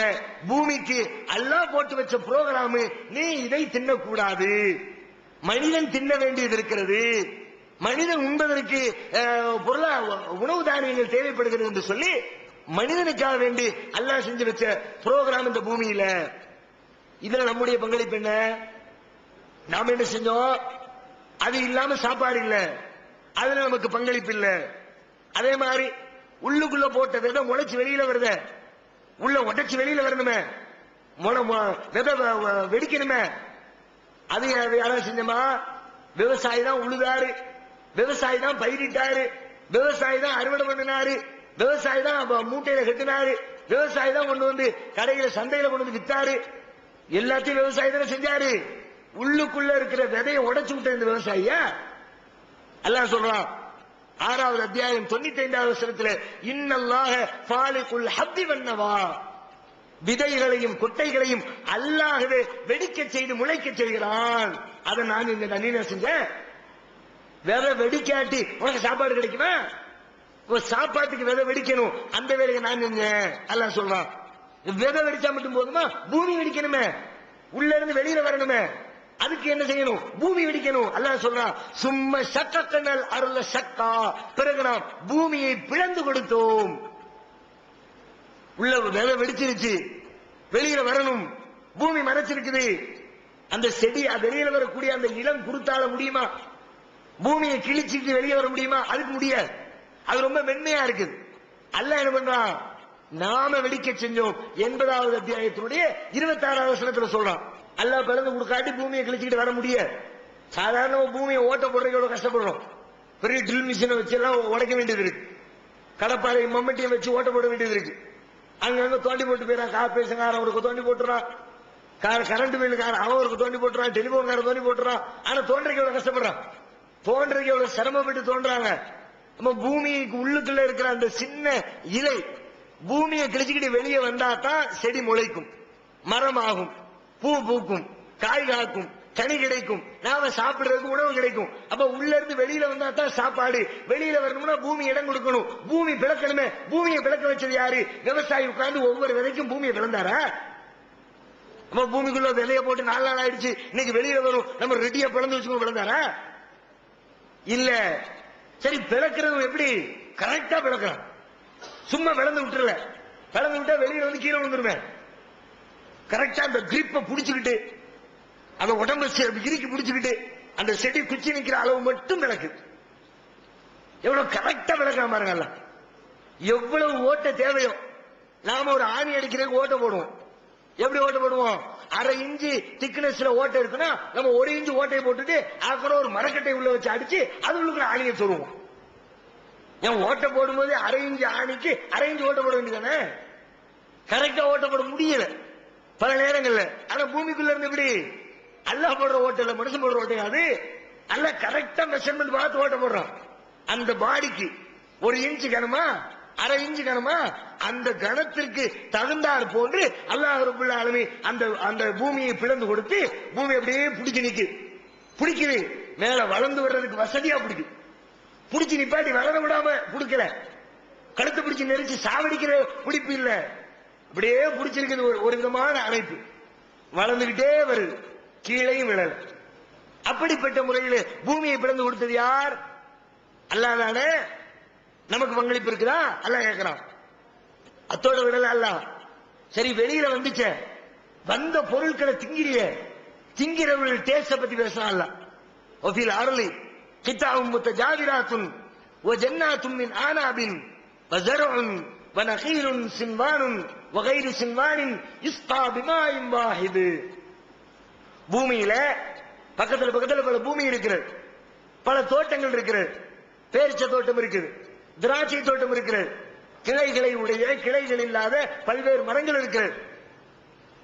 யுஸ்கா பிமாஇன் வாஹித், அனைத்திற்கும் ஒரே தண்ணீர் தான் ஊற்றப்படுகிறது. ஆனா ரிசல்ட் என்ன? ஒன்னு பல்லிலு பாலஹா அலா பாலின் ஃபில் உக்லி. ஆனால் சிலதை விட வேறு சிலதிலே சுவையில் மேம்படுத்தி இருக்கிறோம். Taste different. எப்படி டேஸ்ட் டிஃபரெண்ட் ஆச்சு? ஒரே தண்ணி தானே, லைனா விதையை ஊனி வைக்கிறோம், ஒண்ணுக்கு ஒவ்வொரு ருசி எப்படி வந்துச்சு? ஒன்ன கசப்புங்கிறோம், ஒன்னு இனிப்புங்கிறோம், ஒன்னு புளிப்புங்கிறோம், ஒன்றை துவர்ப்பு என்கிறோம். இந்த சுவையில பேதம் எப்படி வந்துச்சு? அதுக்கு நாம என்ன செஞ்சோம்? ஒண்ணும் செய்யல. சரி, இனிப்புன்னு சொல்றோமே, இனிப்புல எத்தனை வெரைட்டி? மாம்பழமும் இனிக்குது, ஆரஞ்சு பழம் இனிக்குது, திராட்சை பழம் இனிக்குது, கொய்யா பழம் இனிக்குது, ஆப்பிள் பழம் இனிக்குது, பிளம்சி இனிக்குது. இனிப்புன்னு சொல்றோமே, இனிப்புல எத்தனை வெரைட்டி? சரி, ஒரு பழத்துக்கு மாம்பழம் இனிக்குது, மாம்பழ இனிப்பு ஆரஞ்சு பழ இனிப்பு வேற. ஆனா இந்த மாம்பழத்துக்குள்ள எத்தனை இனிப்பு? வித்தியாசமா. இமாம் பசந்த் மாம்பழமா அது ஒரு இனிப்பு, வாழைப்பு சாதி மாம்பழமா அது ஒரு இனிப்பு, சப்போட்டா சாதி மாம்பழமா அது ஒரு இனிப்பு. ஒரு மாம்பழ இனிப்புல அத்தனை வெரைட்டிஸ். அல்லாஹ் சொல்றான், இதுக்கு நீங்க என்ன செஞ்ச? இனிப்புக்கு தகுந்த மாதிரி மெஷர்மெண்ட் பண்ணி தண்ணி ஊத்துனியா? அந்த தண்ணிக்குள்ள சீனியை கரைச்சி ஊத்துனியா? அந்த சீனியை கரைக்க கூட முடியாது நம்மால. மாம்பழ டேஸ்ட்ல ஒரு சீனி உலகத்தில் இருக்குதா? திராட்சை பழ டேஸ்ட்ல ஒரு இனிப்புல தண்ணி இருக்குதா உலகத்துல? திராட்சை பழத்தை புரிஞ்சாதான் அந்த டேஸ்ட். திராட்சை பழ டேஸ்ட்ல ஒரு சீனி இல்ல, ஒரு சுகர் இல்ல, ஒரு இனிப்பு இல்ல. இதை செஞ்சது யாரு? சுவையில இத்தனை பேதங்களை செஞ்சு நீனா? பிறகு என்ன நீ என்ன விவசாயம் பண்ணுன? நீ என்ன உணவு ரெடி பண்ண? அழகா கேக்குறான். நீ என்னடா சாப்பாடு ரெடி பண்ண? நீ இங்க தானியத்தை ரெடி பண்ண? நாள்ல செஞ்சு வச்சிருக்கிற. டேஸ்ட சொன்னானா? அத்தோட விடல. அடுத்து நேரத்துக்கு வர்றான். டேஸ்ட பத்தி சொன்ன வசனம் 13வது அத்தியாயம் 4வது வசனத்துல சொல்றான். அடுத்து நேரத்தை பத்தி பேசுறான். 39வது அத்தியாயம் 21வது வசனத்துல, 35வது அத்தியாயம் 27வது வசனத்துல எல்லாம் பேசுறான். சும்மை குருஜ் பிஹி ஸிராஅம் முக்தலிஃபன் அல்வானுஹு. பிறகு உள்ளிருந்து பயிர்களை முளைக்க செய்கிறோம். பல்வேறு நிறங்கள் மாறுபட்டிருக்கிற பயிர்கள். ஒவ்வொரு பயிருக்கும் ஒவ்வொரு விதமான நிறம். நல்ல பச்சை பசேர் என்ற நிறம், செக்கச்செவேர் என்ற நிறம், மஞ்சள் மஞ்சள் என்ற நிறம். நிறம் எப்படி வந்துச்சு? இதுக்கு யார் பொறுப்பு? இதுக்கு ஊற்றப்பட்ட தண்ணீர் என்ன? இதுக்கு அடித்த வெயில் என்ன? எல்லாம் ஒண்ணுதான். ஒரே வெயில், ஒரே பூமி, ஒரே தண்ணி, ஒரே ஆள் ஊத்த டேஸ்ட் வித்தியாசம், கலர் வித்தியாசம். அந்த கலரை பாருங்க எவ்வளவு அழகா இருக்கிறது. பசுமையான காலங்கள்ல, நல்ல மழை பொழியக்கூடிய காலங்கள்ல அப்படியே கிலோமீட்டர் கணக்கில் நெற்செடிகள் விதைக்கப்பட்டிருந்தால் சில சில சில சில சில ஒரு விதமான பச்சை கண்களுக்கு தெரிகிறது. உட்கார்ந்து பெயிண்ட் அடிச்சோமா நாம? முடியுமா? இப்படி ஒரு கலரை கொண்டு வர முடியுமா? நீ என்னத்தான் கம்ப்யூட்டர் போட்டு கிராபிக்ஸ் பண்ணு, இயற்கையிலே இறைவன் விதித்திருக்கிற இந்த கலரை உன்னால் கொண்டு வர இயலுமா? கொண்டு வந்திருக்கியா? கலருக்கு நீ பொறுப்பு இல்ல, டேஸ்டுக்கு நீ பொறுப்பு இல்ல, சைஸுக்கு நீ பொறுப்பு இல்ல, வேற என்னத்துக்கு தான் நீ பொறுப்பு? பிறகு நீ எதை வச்சுக்கிட்டு நான் சாப்பாடு ரெடி பண்ண நீ எப்படி சொல்ற? நான் தான் முளைப்பிக்க செஞ்ச நீ எப்படி சொல்ற? மனிதன் எந்த விதத்தையும் சொந்தம் கொண்டாட முடியாது. எல்லாத்தையும் லிஸ்ட் போட்டுட்டு அல்லாஹ் சொல்றான், இப்படி நிறத்துக்களை நீ சம்பந்தம் இல்ல, டேஸ்ட்ல சம்பந்தம் இல்ல, பூமிக்கு ஒரு சம்பந்தம் இல்ல, தண்ணீர்ல ஒரு சம்பந்தம் இல்ல, சூரியன்ல ஒரு சம்பந்தம் இல்ல. எதுவெல்லாம் உணவு கிடைப்பதற்கு அத்தியாவசியமோ அவை அனைத்திற்கும் உனக்கும் எந்த சம்பந்தமும் இல்லையப்பா. இப்ப சொல்லு, அன்தும் தஸ்ரஊனஹு அம் நஹ்னு ஸாரிஊன், நீங்கள் செய்கிற விவசாயத்தில் நீங்கள் அதனை முளைப்பிக்க செய்கிறீர்களா அல்லது நாம் முளைப்பிக்க செய்கிறோமா? எல்லாத்தையும் அடிக்கிட்டு கேட்கிறான். இப்ப நீ சொல்லுப்பா, அன்தும் தஸ்ரஊனா, நீ முளைக்க செஞ்சியா, அம் நஹ்னு ஸாரிஊன், அல்லது நாம் முளைக்க செய்தோமா? அத்தோட விடல, வேணுக்கும் வேறு சில கேள்விகள் எல்லாம் முன்வைக்கிறான். இங்க பார், 56வது அத்தியாயம் 63 64 இந்த செய்தியை சொல்லலாம். அடுத்து என்ன சொல்லலாம்? நிறைய தோட்டம் துறவுகள் எல்லாம் உலகத்தில் உருவாகி இருக்கிறது. 27வது அத்தியாயம் 60வது வசனத்தில் சொல்லும் பொழுது 54 ஹதாயிகதாத்த பஹிஜா, நல்ல செழிப்பான தோட்டம் துறவுகளை நாம் முளைப்பிக்க செஞ்சிருக்கிறோம். ஆனா மாகாண மின் ஷஜரத்தின் 54 ஹதாயிகதாத்த பஹிஜா மாகாணலக்கும் அன் தும்பித்து ஷஜரஹா, அதுல ஒரே ஒரு மரத்தை உன்னால உருவாக்க முடியுமா? மரத்தை ஒரு மரத்தை உன்னால் உருவாக்க முடியாது. எத்தனையோ தோட்டம் துறவுகள் இருக்கிறது, பயிர் பச்சைகள் இருக்கிறது. ஒமா அமிலத்து வைதியும், அதை அவர்கள் யாரும் தமது கரத்தால் உருவாக்கவே இல்லை. 36வது அத்தியாயம் 36வது வசனத்தில் அல்லாஹ் சொல்லி காட்டுகிறான். அப்போ உணவு கொடுப்பது நான் என்று சொன்னால் மொட்டையா சொல்லல, காரணகாரி இல்லாம சொல்லல. உணவு கிடைப்பதற்குரிய எல்லா வேலைகளையும் நான் தானப்பா செய்கிறேன். வெறுமனை சட்டியில போட்டு சமைச்சு புட்டு நான் செஞ்சேன்னா நியாயம் இல்லையே. எல்லா வேலைகளும் ஒருத்தர் செய்வானா? கடைசி நேரத்தில் ஒருத்தர் வந்து சீனை கொடுத்தா என்ன சொல்லுவோம்? கோவம் வருமா இல்லையா? உளுந்து உளுந்து 4 பூரா கஷ்டப்பட்டுருப்பான் ஒருத்தன். லாஸ்டா வந்து ஒரு அமைக்க முடியா, வந்துட்டான் சீனை கொடுக்க வந்துட்டான் சொல்லுவோமா இல்லையா? இவனை நம்புவோம் நாம. ஏன்டா அவன்ல செஞ்ச நீ என்ன வந்து நிக்கிற, நீ என்ன காலை தூக்கி விடுற? அல்ல அது மாதிரி கேட்கறான். எல்லா வேலையும் நான்ல செஞ்சிருக்கிற, நீ என்ன சோத்த அடுப்ப வச்சு சட்டியில அரிசியை போட்டு நெருப்ப மூட்டின உடனே நான் தாங்கிறீங்களா? நியாயமா இது? அப்ப அல்ல காரணகாரியத்தோடு விளக்குறான். சாப்பாடு நான் தான்னா நான் தான் எல்லாத்தையும் எல்லா வேலைகளையும் செஞ்சு முடிக்கிறேன் சொல்லிவிட்டு அல்லாஹ் சொல்றான். அப்ப சாப்பாடு நான் தானே தந்தேன், என்னால தான் நீ சாப்பிடுற, என்னால தான் நீ உயிர் வாழ்ற. அப்படி ஆனால் எனக்கு நீ செய்ய வேண்டியது என்ன? அதுதான் முக்கியமான கேள்வி. அல்லாஹ் சாப்பாடு தர்றாங்கிறத எந்த அளவுக்கு ஆழமா உள்ளத்துல பதிய வைக்கணுமோ அதை விட முக்கியமான செய்தி என்ன? இவ்வளவு தூரம் நமக்கு சாப்பாட்டை தரக்கூடிய அல்லாஹ்வுக்கு நாம் என்ன செய்வது? அவனுக்கு நன்றியுடையவர்களாக வாழ்வது. அடுத்து அல்லாஹ் சொல்றான், ஃபபதஹு இன்தல்லாஹி ரிஸ்க வஅபுதுஹு வஷ்குரு லஹு இலைஹி துர்ஜஊன். 29வது அத்தியாயத்தின் 17வது வசனத்தில் சொல்கிறான், அல்லாஹ்விடத்திலே நீங்கள் ரிஸ்கை தேடுங்கள், அவனையே வணங்குங்கள், அவனுக்கு நீங்கள் நன்றி சொல்லுங்கள். நீங்கள் அவனிடத்திலே திரும்ப கொண்டு செல்லப்பட இருக்கிறீர்கள். அதனால அல்லாஹ் கொடுத்த சாப்பாட்டுக்கு அல்லாஹ்வுக்கு நன்றி செலுத்து. அதே மாதிரி 2வது அத்தியாயம் 172வது வசனத்திலே சொல்கிறார், யா அய்யுஹல்லதீன ஆமனூ குலூ மின் தய்யிபாத்தி மா ரஸக்னாக்கும் வஷ்குரு லில்லாஹ் இன் குன்தும் இய்யாஹு தஅபுதூன். இறை நம்பிக்கையாளர்களே, அல்லாஹ் உங்களுக்கு வழங்கி இருக்கிற அந்த நல்ல உணவை நீங்கள் சாப்பிடுங்கள், அதற்காக நீங்கள் நன்றி செலுத்துங்கள். அவனையே நீங்கள் வணங்குவது உண்மையாக இருந்தால், அவனைத்தான் தொழுகிறீங்கன்றது உண்மையாக இருந்தால், அவன் கொடுத்த சாப்பாட்டை தின்னுபிட்டு அவனுக்கு நன்றி சொல்லுங்கள். அதே போன்று 34வது அத்தியாயம் 15வது வசனத்திலேயும் அதே கருத்து சொல்றான்.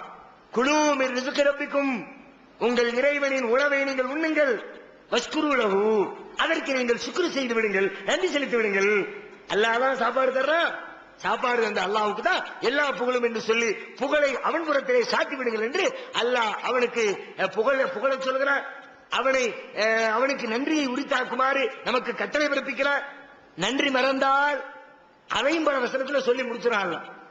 இது மாதிரி பல பேருக்கு சாப்பாடு கொடுத்தேன், பல சமுதாயத்துக்கு உணவு கொடுத்தேன், அவர்கள் நன்றி மறந்தார்கள், அதற்குரிய தண்டனை அவர்கள் அனுபவித்தார்கள் என்று சொல்லி 18வது அத்தியாயம் 32வது வசனத்திலிருந்து 42வது வசனம் வரைக்கும் ஒரு 2 நண்பர்களுடைய வரலாற்றை சொல்லி காட்டுறோம்.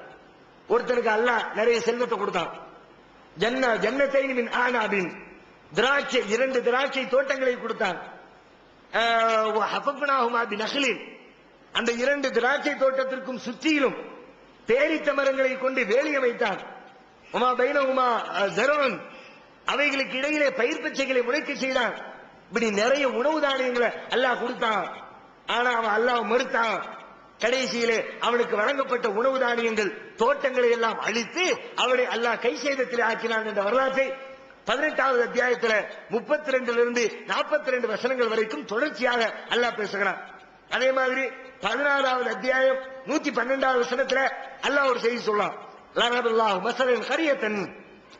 அல்லாஹ் ஒரு ஊராரை உதாரணம் காட்டுகிறான். காணத் ஆமினத்தன் முத்துமையின்னத்தன் எழுத்திஹா ரிஸ்குஹா ரகதம் மின் குல்லி மக்கான். அந்த ஊர் நல்ல அமைதியா இருந்துச்சு, நல்ல நிம்மதியா இருந்துச்சு, சாப்பாட்டுக்கு எந்த பஞ்சமும் இல்லாம இருந்துச்சு. ஆனால் அல்லாஹ்வுடைய அருளைக்கு நன்றி செலுத்த மறந்தார்கள். இறுதியிலே அவர்களுக்கு பசியை கொடுத்தான் அல்லாஹ், பயத்தை கொடுத்தாங்க. சாப்பாடு கொடுக்கும் போது சாப்பாட்டுக்கு நன்றி செலுத்தலாட்டி சாப்பாட்டை புடிங்கிருவாங்கிறான் அல்லாஹ். அதே மாதிரி 34வது அத்தியாயம் 15வது வசனத்துல சபா என்ற ஊரை சொல்லி அந்த ஊர்ல இது மாதிரி ஒரு கூட்டம் இருந்துச்சு, அவங்களுக்கு சாப்பாடு கொடுத்தோம், அவங்களும் நன்றி மறந்தாங்க, அவங்களுக்கும் அல்லாஹ்வுடைய தண்டனை வந்துச்சு என்று சொல்லி உணவை கொடுத்த அல்லாஹ்வுக்கு நன்றி செலுத்த மறந்தவர்களுக்கு தண்டனையும் உண்டு என்று சொல்லி அல்லாஹ் சொல்லி காட்டுகிறார். முதலிலே நாம் இது குறித்து அல்லாஹ்வுக்கு அல்லாஹ் தான் உணவளிக்கிறான் என்ற சிந்தனையை உள்ளத்திலே ஏந்திக் கொண்டு அந்த உணவுக்காக அல்லாஹ்வுக்கு நன்றி செலுத்தக்கூடியவர்களாக ஆவோம். இன்னும் பல செய்திகள் உணவிலே தெரிந்து கொள்ள வேண்டிய ஏராளமான தகவல்கள் இருக்கிறது. இன்ஷா அல்லாஹ் வரக்கூடிய தமிழ்நாடு தௌஹீத் ஜமாஅத்தின் அரும் பணிகள். இஸ்லாம் கூறும் அனைத்து பணிகளையும் குர்ஆன் மற்றும் நபி வழியின் அடிப்படையில் செயல்படுத்தும் முதன்மையான அமைப்பு தமிழ்நாடு தௌஹீத் ஜமாஅத். பிற மத மக்களுக்கு இஸ்லாத்தை எடுத்துரைக்க அழைப்பு பணி. இஸ்லாத்தை ஏற்றுக்கொண்டவர்களுக்காக அனைத்து உதவிகளுடன் முற்றிலும் இலவசமாக ஆண்களுக்கும் பெண்களுக்கும் என தனித்தனி பயிற்சி மையங்கள். முஸ்லிம் சமுதாயத்தில் காணப்படும் பலவித தீமைகள் மற்றும் மூட நம்பிக்கைகளை களைவதற்கு பொதுக்கூட்டங்கள், மாநாடுகள் போன்ற பல்வேறு நிகழ்ச்சிகள், வரதட்சணை ஒழிப்பு பற்றிய விழிப்புணர்வு கூட்டங்கள் மற்றும் வாங்கிய வரதட்சணையை திருப்பிக் கொடுக்கும் நிகழ்ச்சிகள், உயிர்காக்கும் இரத்த தானங்கள், இலவச மருத்துவ முகாம்கள் மற்றும் ஆம்புலன்ஸ் சேவைகள், ஏழை எளிய மாணவ மாணவிகளுக்கு இலவச நோட்டு புத்தகங்கள், இலவச சீருடைகள், நோன்பு பெருநாளை மகிழ்ச்சியுடன் கொண்டாட ஃபித்ரா விநியோகம் மற்றும் ஹஜ் பெருநாளின் போது கூட்டு குர்பானி திட்டம், சுனாமி, தீ விபத்து, சாலை விபத்து, வெள்ளம் போன்ற திடீர் விபத்துகளில் பாதிக்கப்படும் மக்களுக்கு ஓடோடி சென்று உதவுதல், தனியார் தொலைக்காட்சி மூலம் தினந்தோறும் பல்வேறு நிகழ்ச்சிகள், இணையதளம் மூலம் இஸ்லாத்தை அறிந்து கொள்ள www.onlinepj.com, www.tntj.net போன்ற இரு இணையதளங்கள், ஏகத்துவம், தீன்குல பெண்மணி ஆகிய மார்க்க மாத இதழ்கள், முஸ்லிம் சமுதாயத்தை தட்டி எழுப்பும் உணர்வு வார இதழ், தொலைபேசி மற்றும் கடிதங்கள் மூலம் விளக்கம் பெற தனி ஏற்பாடு, குடும்ப பிரச்சினைகளுக்கு தீர்வு காண ஷரியத் தீர்ப்பாயங்கள், இலவச திருமண தகவல் திட்டம், முதியோர் ஆதரவு இல்லம், சிறார்களுக்கான அனாதை இல்லம், சத்தியத்தை நிலைநாட்டிட பல்வேறு விவாதங்கள், அடக்குமுறைக்கு எதிரான போராட்டங்கள், முஸ்லிம் சமுதாயத்திற்கு இடஒதுக்கீட்டை பெற்றுத்தந்த உரிமை போராட்டங்கள், வறுமை மற்றும் கடன்களில் சிக்கி தவிக்கும் மக்களை மீட்டெடுக்க ஜகாத் நிதியை திரட்டி உரியவர்களுக்கு உதவுதல், வட்டி இல்லா கடனுதவி திட்டங்கள், இது போன்ற இன்னும் ஏராளமான பணிகளை செய்து வரும் தமிழ்நாடு தௌஹீத் ஜமாஅத் எந்த வெளிநாட்டு அரசிடமிருந்தோ அல்லது எந்த வெளிநாட்டு நிறுவனங்களிடமிருந்தோ உதவிகளை பெறுவதில்லை என்பதை கொள்கையாக கொண்டுள்ளது. எனவே மறுமையில் மகத்தான கூலியை பெற்றுத்தரும் இந்த அரிய பணிக்கு உங்களது ஜகாத் மற்றும் நன்கொடைகளை வாரி வழங்குவீர். உங்களது நன்கொடைகளை டிடியாகவோ செக்காகவோ மணி ஆர்டராகவோ அனுப்பலாம். டிடி அனுப்புபவர்கள் தமிழ்நாடு தௌஹீத் ஜமாஅத், வங்கி கணக்கு எண் 7882748827, இந்தியன் வங்கி, மண்ணடி கிளை என்ற பெயரில் எடுத்து அனுப்ப வேண்டிய முகவரி தமிழ்நாடு தௌஹீத் ஜமாஅத், மாநில தலைமையகம் 30, அரண்மனைக்காரன் தெரு, மண்ணடி, சென்னை 1. போன் 044215215226. الله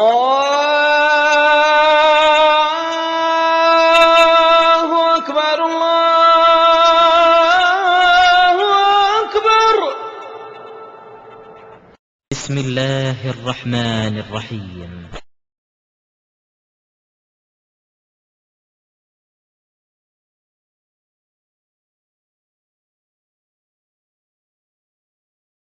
கண்ணியத்திற்குரிய எல்லாம் வல்ல அல்லாஹ்வின் நல்லடியார்களே, உணவு என்பது அல்லாஹ்வால் தான் உலகத்திற்கு வழங்கப்படுகிறது.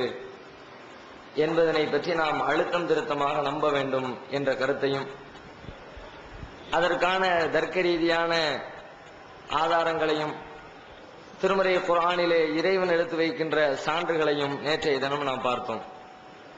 அதன் தொடர்ச்சியாக இந்த உணவு தானியங்கள் உலகத்திலே விளைவிக்கப்படுகிற இந்த பயிர் பச்சைகளை இஸ்லாமிய நம்பிக்கையிலே மிக முக்கியமான இடத்தை பெறுகிற மறுமை நம்பிக்கையை, மனிதர்கள் இறந்ததற்கு பிறகு மீண்டும் உயிர் கொடுத்து எழுப்பப்படுவோம் என்ற நம்பிக்கையை உறுதிப்படுத்துவதற்கான ஆதாரங்களில் ஒரு ஆதாரமாக பூமியிலே விளைகின்ற தாவரங்களை அல்லாஹ் ஒரு ஆதாரமாக எடுத்து காட்டுகிறான்.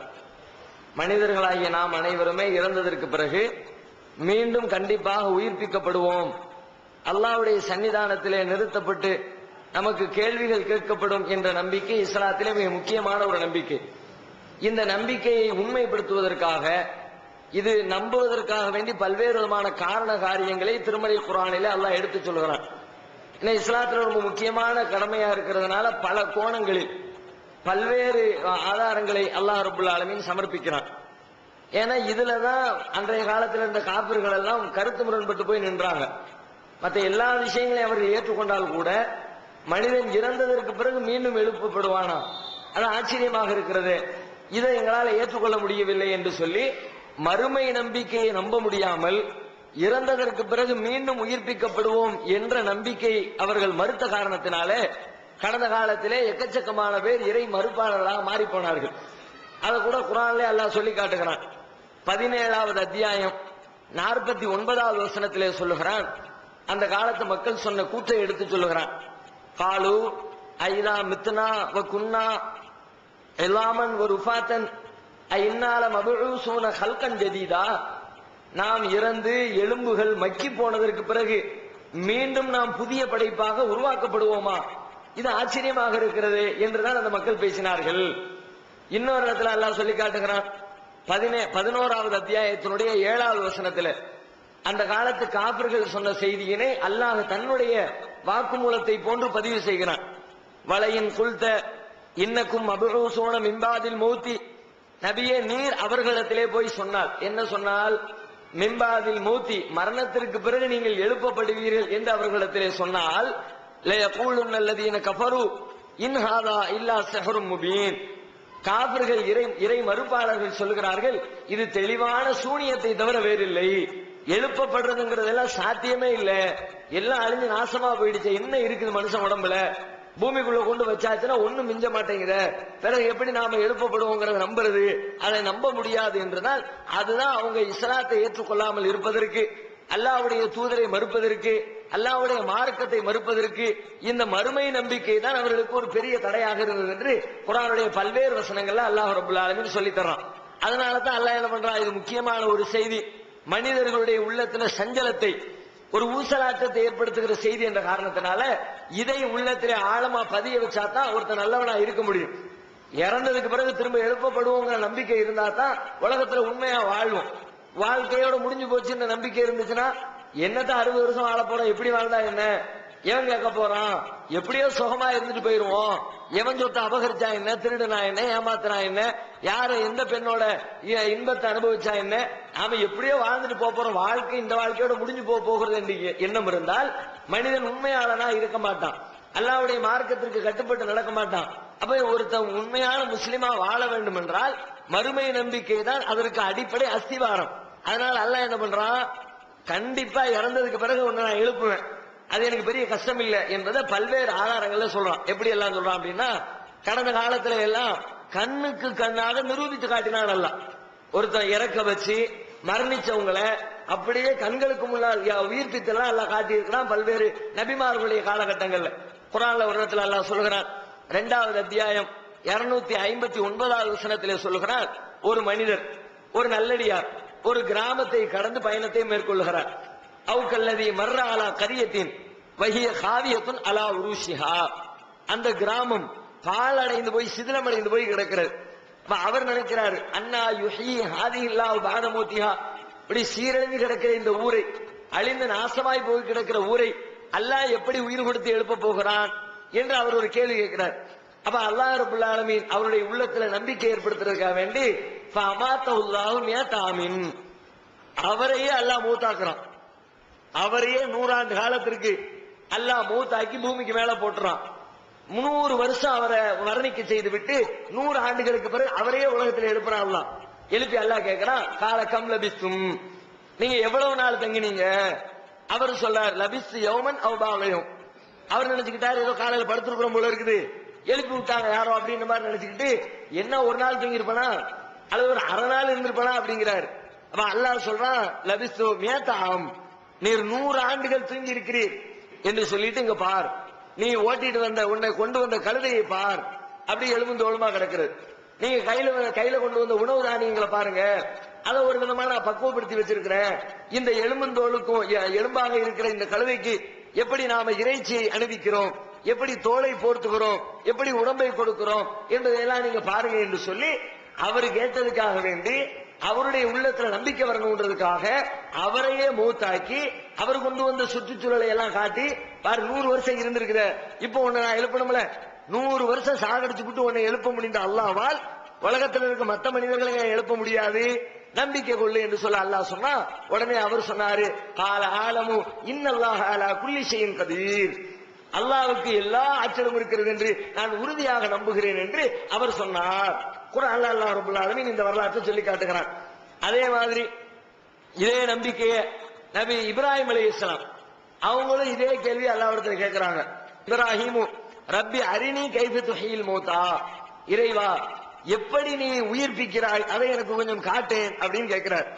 அப்ப அல்லாஹ் கேட்கிறான், அவலம் தூமின், ஏன் உங்களுக்கு நம்பிக்கை இல்லையா? அல்லாஹ்வாகிய நான் உயிர்ப்பிப்பேன்றதுல உங்களுக்கு நம்பிக்கை வரலையா அப்படின்னு கேட்கிறான். அப்போ இப்ராஹிம் அலைஹிஸ்ஸலாம் பதில் சொல்றாங்க, நம்பிக்கை இல்லாம இல்ல, நீ உயிர்ப்பிப்ப எனக்கு தெரியும், அதெல்லாம் எனக்கு நம்பிக்கை இருக்குது. ஆனாலும் உள்ள லேசா அப்படி அது எப்படின்னு தெரிஞ்சுக்கணும்னு விரும்புறேன், உள்ள சாந்தி அடையணும், உள்ள ஒரு அமைதி அடையணும், எப்படித்தான் நடக்குது அந்த ப்ராசஸிங் எப்படி இருக்குது அது மட்டும் எனக்கு தெரியல, அதுதான் எனக்கு டவுட், கொஞ்சம் கிளியர் பண்ணு அப்படிங்கிறாங்க. அப்ப அல்லாஹ் என்ன பண்றான், ஒரு 4 பறவைகளை பிடிச்சி அருங்க, அதுல கொஞ்சத்தை உங்க கையில வச்சுக்கோங்க, கொஞ்சத்தை பக்கத்துல இருக்கிற மலைகளை கொண்டு போய் வைங்க, வச்சுக்கிட்டு நீங்க கூப்பிடுங்க, அந்த 4 பறவைகள் உங்களை நோக்கி வரும். கதாலிக்கு யுஹில்லாஹு யுஹி ஹாதில்லா பாத மூத்திஹா, அந்த 4 பறவையும் எப்படி உங்களிடத்திலே அறுக்கப்பட்டு பங்கு வைக்கப்பட்டு உங்களிடத்திலே கொஞ்சமும் மலைகள் மீது கொஞ்சமும் பகிர்ந்து வைக்கப்பட்ட பறவைகளை எப்படி நான் உயிர் கொடுத்து உங்களிடத்திலே திரும்ப கொண்டு வருகிறேனோ அதே போன்றுதான் அறுத்து அழிந்து நாசமாய் போய்விட்ட மனித சடலங்களையும் மீண்டும் நான் உயிர்ப்பித்து கொண்டு வருவேன் என்று அல்லாஹ் ரப்பல் ஆலமீன் இப்ராஹிம் அலைஹிஸ்ஸலாத்துக்கு உயிரை அறுக்க வச்சு அந்த உயிரை சேர்க்க வச்சு அப்படியே கண்ணுக்கு முன்னாடி எடுத்து காட்டினார் என்ற வரலாற்று செய்தியினையும் திருமறை குர்ஆன்ல பார்க்கிறோம். ஏன்னா நபிமார்கள் இல்லையா, நபிமார்களுக்கு அதுல ஒரு முழுமையான நம்பிக்கை இருக்கணுமே, அப்பதானே அவங்க எடுத்து சொல்ல முடியும். அதனால அவர்களுடைய உள்ளத்தில் இருந்த சஞ்சலத்தை எல்லாம் நீக்கி கண்டிப்பாக அல்லாஹ் உயிர் எடுத்து எழுப்புவதிலே திறமையானவன் தான், அவனுக்கு அந்த ஆற்றல் இருக்கிறது என்ற அந்த பிடிமானத்தை இப்ராஹிம் நபியின் உள்ளத்திலே அல்லாஹ் ஏற்படுத்தினார் என்ற வரலாற்று செய்தி அல்லாஹ் சொல்றான். 2வது அத்தியாயம் 260வது வசனத்திலே இந்த செய்தி குறிப்பிடப்படுகிறது. அதே மாதிரி மூசா அலைஹிஸ்ஸலாம் காலத்தில் இப்படி ஒரு நிகழ்ச்சி நடந்துச்சு. மூசா அலைஹிஸ்ஸலாம் காலத்துல பனு இஸ்ரவேல் ஒரு குரூப் யாரோ ஒருத்தனை கொண்டுட்டான், கொன்னது யாருன்னு தெரியலன்ன உடனே மூசா நபிட்ட கேட்கிறாங்க. மூசா அலைஹிஸ்ஸலாம் சொன்னாங்க, அல்லாஹ்விடத்துல கேட்கிறாங்க, யா அல்லாஹ் யாரு கொன்னான்னு தெரியல காட்டி கொடு அப்படின்னு. அப்ப அல்லாஹ் சொன்னா, ஒரு மாட்டை பிடிச்சாரு, நம்ம எல்லாம் கேள்விப்பட்டிருப்போம், அவன் திரும்ப கேள்வி கேட்டுக்கிட்டே இருப்பான், கடைசி அவனே அவன் தலையில மண்ணள்ளி போட்டுக்கிற மாதிரி மாட்டினுடைய வயசு என்ன, மாட்டினுடைய நிறம் என்ன, மாடு எப்படி இருக்கும், எக்கச்சக்கமா கேள்வி கேட்க அல்லாஹ் சட்டங்களை அவன் ஒவ்வொரு கேள்விக்கும் ஒண்ணு சொல்லிக்கிட்டே இருப்பான். ஒரு மாட்டை பிடிச்சி அருன்னா மேட்ரு ஓவர், பக்கத்தூர்ல நிக்கிற ஒரு மாட்டை பிடிச்சி அறுத்திருந்தாலே சிக்கல் தீர்ந்து இருக்கும். இவன் பெரிய விளக்கண்ட மாதிரி அந்த சமுதாயத்துக்காரங்க என்ன பண்றாங்க, மாடுன்னு சொன்னான் அல்லாஹ், என்ன மாடுன்னு சொல்லலையே. உடனே அல்லாஹ் சொன்னா, பக்கரத்துன் லா ஃபாரிலுன் வலா புக்கர், அது ரொம்ப இளமையான மாடும் இல்லை, ரொம்ப முதுமையான மாடும் இல்லை, ஒரு நடுத்தரமான பருவத்தில் இருக்கிற ஒரு மாடு. அப்பமாவது பிடிச்சி அடுத்திருந்தா ஈஸியா வேலை முடிஞ்சிருக்கும். அல்லாஹ் வயசை சொல்லிவிட்டான், ஒமா லவுனுஹா, அதனுடைய நிறத்தை சொல்லலையே. அல்லாஹ் சொன்னா, பார்க்கிறவர்களை ஈர்க்கக்கூடிய தூய்மையான மஞ்சள் நிறம், மஞ்சள் மஞ்சள் இருக்கும். ஒரு மஞ்சள் கலர் மாட்டை பிடிச்சி அறுத்திருந்தா கூட சிக்கல் இல்லாம போயிருக்கும். அப்பவாது ஈஸியா தப்பிச்சிருக்கலாம், வேலை முடிஞ்சிருக்கும். அப்பமா விடுற மாதிரி தெரியல. அதுக்கப்புறம் திரும்ப கேட்கலாம், இன்னும் எங்களுக்கு டீட்டெயில் பத்தாது, விளக்கமா கேட்டு சொல்லு. அல்லாஹ் பெரிய லிஸ்ட் அடிக்கிட்டான். அந்த மாடு ஏறு உழுதுருக்காது, அந்த மாடு நீர் இறைத்திருக்காது, அந்த மாட்டுடைய உடலிலே ஒரு மாசுமருவு இருக்காது. இப்படி ஒரு மாடு எங்க போய் தேடுறது? ஊர் உலகத்துல மாடு வச்சிருந்தாங்கன்னா ஏர் உழுவுறதுக்கு வச்சிருப்பாங்க, ஏதாவது தண்ணி இறைக்கிறதுக்கு வச்சிருப்பாங்க, பயன்பாட்டுக்கு வச்சிருப்பாங்க. எங்கேயாவது போய் முட்டி மோதி உடம்புல கீரல் இருக்கும், ஏதாவது சின்ன சின்ன மாசுமரு அழுக்கெல்லாம் இருக்கத்தான் செய்யும். இப்படி ஒரு வேலைக்கும் பயன்படாம சும்மா நல்ல தும்முன்னு சுத்தி தெரியக்கூடிய ஒரு மாடு எங்க போய் கண்டுபிடிக்கிறது? அதுவும் எந்த மாசுமருவும் இல்லாத மாடு தேடி பார்த்தான், பாக்குறான், பெரிய கஷ்டமா போச்சு. மஞ்சள் கலர் மாடு கிடைச்சிருச்சியான்னு கிட்ட போனா ஏர் உழுது இருக்குன்றான். ஏர் உழாத மாடு கிடைச்சிருச்சியான்னு பார்த்தா தண்ணி இறைச்சிருக்குன்றான். தண்ணி இறைக்காத மாடுன்னு பார்த்தா கண்ணங்கரேன்னு இருக்குன்றான். மஞ்சள் கலர்ல கிடைச்சிருச்சுன்னு பார்த்தா கிழட்டு மாடா இருக்குது. நடுத்தர இப்படி ஒன்ன பார்த்தா ஒன்னு இடிக்குது. பார்த்து கஷ்டப்பட்டு அதை அறுக்கிறதுக்குள்ள போதும் ஆயிடுச்சு. இது அந்த வரலாறு நிறைய போகுது, அது நமக்கு தேவையில்லை. என்ன செய்தினா அல்லாஹ் வந்து என்ன பண்றான், மாட்டு அருங்கன்னு சொன்னால, சொல்லும் போது சொல்றான், அதுல ஒரு பகுதியை எடுத்து அவ இறந்தவரின் மீது அடியுங்கள் சொல்லிவிட்டு சொல்றான், கதாலிக்கு மூத்தா, இப்படித்தான் அல்லாஹ் இறந்தவர்களை உயிர்ப்பிக்கிறான். ஒரு துண்டை எடுத்து அடிச்சாங்க, அவர் உயிர்ப்பிச்சு எழுந்து யாரு கொண்டாங்கிற விவரத்தை சொல்லிவிட்டாரு. இப்ப நீ செஞ்சு காட்டினல, இப்ப நீ செய்யல, நீ செஞ்சது ஒரு மாட்டு துண்டை பிடிச்சு அறுத்து அடிச்ச வேலையை தான் நீ செஞ்ச. உயிர் கொடுத்தது நான் தான் செஞ்சேன், அதை மனுஷன் செய்யல. மனுஷன் செஞ்சது அவனுக்கு தெரியவே செய்யாது. மாட்டு துண்டை எடுத்து அறுத்து அடிச்சா என்ன நடக்கும்? எதுவும் விளங்காது. ஏதோ அல்லாஹ் செய்ய சொன்னா செஞ்சோம். அல்லாஹ் செய்ய சொல்லாம அவனா செஞ்சிருந்தா என்ன நடந்திருக்கும்? ஒரு மாட்டு கறி போய் அந்த சடலத்தின் மீது விழுந்திருக்கும், அவ்வளவுதான் நடந்திருக்கும். அல்லாஹ் சொல்லி அடிச்சதுனால என்ன ரிசல்ட் ஏற்படணுமோ அந்த ரிசல்ட் ஏற்படுகிறது. இறந்து விட்ட அந்த சடலம் உயிர் பெற்று எடுக்கிறது. அதை சொல்லிவிட்டு அல்லாஹ் சொல்றான், இந்த சடலத்தை எப்படி நாம் உயிர் கொடுத்து எழுப்பினோமோ அப்படித்தான் இறந்தவர்களை நாம் உயிர்ப்பிக்கிறோம். இப்படி கண்ணுக்கு கண்ணா காட்டுறான். ஈசா அலைஹிஸ்ஸலாம் அவங்க காலத்துல அது மாதிரி அவங்களுக்கு அந்த ஆற்றலையே ஒரு அற்புதமாக வழங்கியிருந்தார். அல்லாஹ்வுடைய ஆற்றலின் பேரில் இறந்தவர்களை உயிர்ப்பித்தார்கள். அதை ஒரு அற்புதமாகவே மக்களிடத்திலே செய்து காட்டினார்கள். இப்படி எல்லாம் கடந்த காலத்துல கண்ணுக்கு கண்ணாக ஒரு பொருளை, ஒரு மனிதரை அல்லது ஒரு உயிரை, ஒரு பறவையை அறுத்து மரணிக்க செய்து மரணமானதற்கு பிறகு அதற்கு உயிர் கொடுத்து எழுப்பி அதை கண்களுக்கு எதிரிலே மக்களுடைய உள்ளத்திலே நம்பிக்கை ஏற்படுகிற விதமாக அல்லாஹ் உயிர்ப்பிக்கிற பண்புகளை எடுத்து விளக்கி இருக்கிறான். இப்படி பல கோணத்துல விளக்கிற அல்லாஹ் ரப்பல் ஆலமீன் என்ன பண்றா, இன்னும் பல ஆதாரங்கள், சான்றுகள், கண்ணுக்கு காட்டுற சான்று ஒண்ணு. அதுக்கப்புறம் சில தர்க்க ரீதியான வாதங்களை எடுத்து வைக்கிறான். எப்படி வாதங்கள் எடுத்து வைக்கிறான் அப்படின்னா, அவங்க கேட்கிறாங்க, எப்படி எங்களை யார் எழுப்புவான், எப்படி எழுப்புவாங்க அப்படின்னு கேட்கும் பொழுது அல்லாஹ் பதிலளிக்கிறான், எங்களை மீண்டும் எழுப்பக்கூடியவர் யார் என்று அவர்கள் கேட்கிறார்கள். குளில்லதி பத்தரக்கும் அவ்வளம் வர்றா, நீங்க அவங்களுக்கு சொல்லுங்க, ஆரம்பத்தில் உங்களை படைச்சானே அவன் மீண்டும் உங்களை எழுப்புவான். ஆரம்பத்தில் ஒருத்தர் செய்யறது கஷ்டமா, பின்னாடி திரும்ப ரீப்ரொடக்ஷன் செய்யறது கஷ்டமா? முதலா ஒரு பொருளை உருவாக்குறது தான் கஷ்டம். ஃபர்ஸ்ட் இந்த மைக்கை கண்டுபிடிக்கிற பெரிய கஷ்டப்பட்டு இருப்பார்.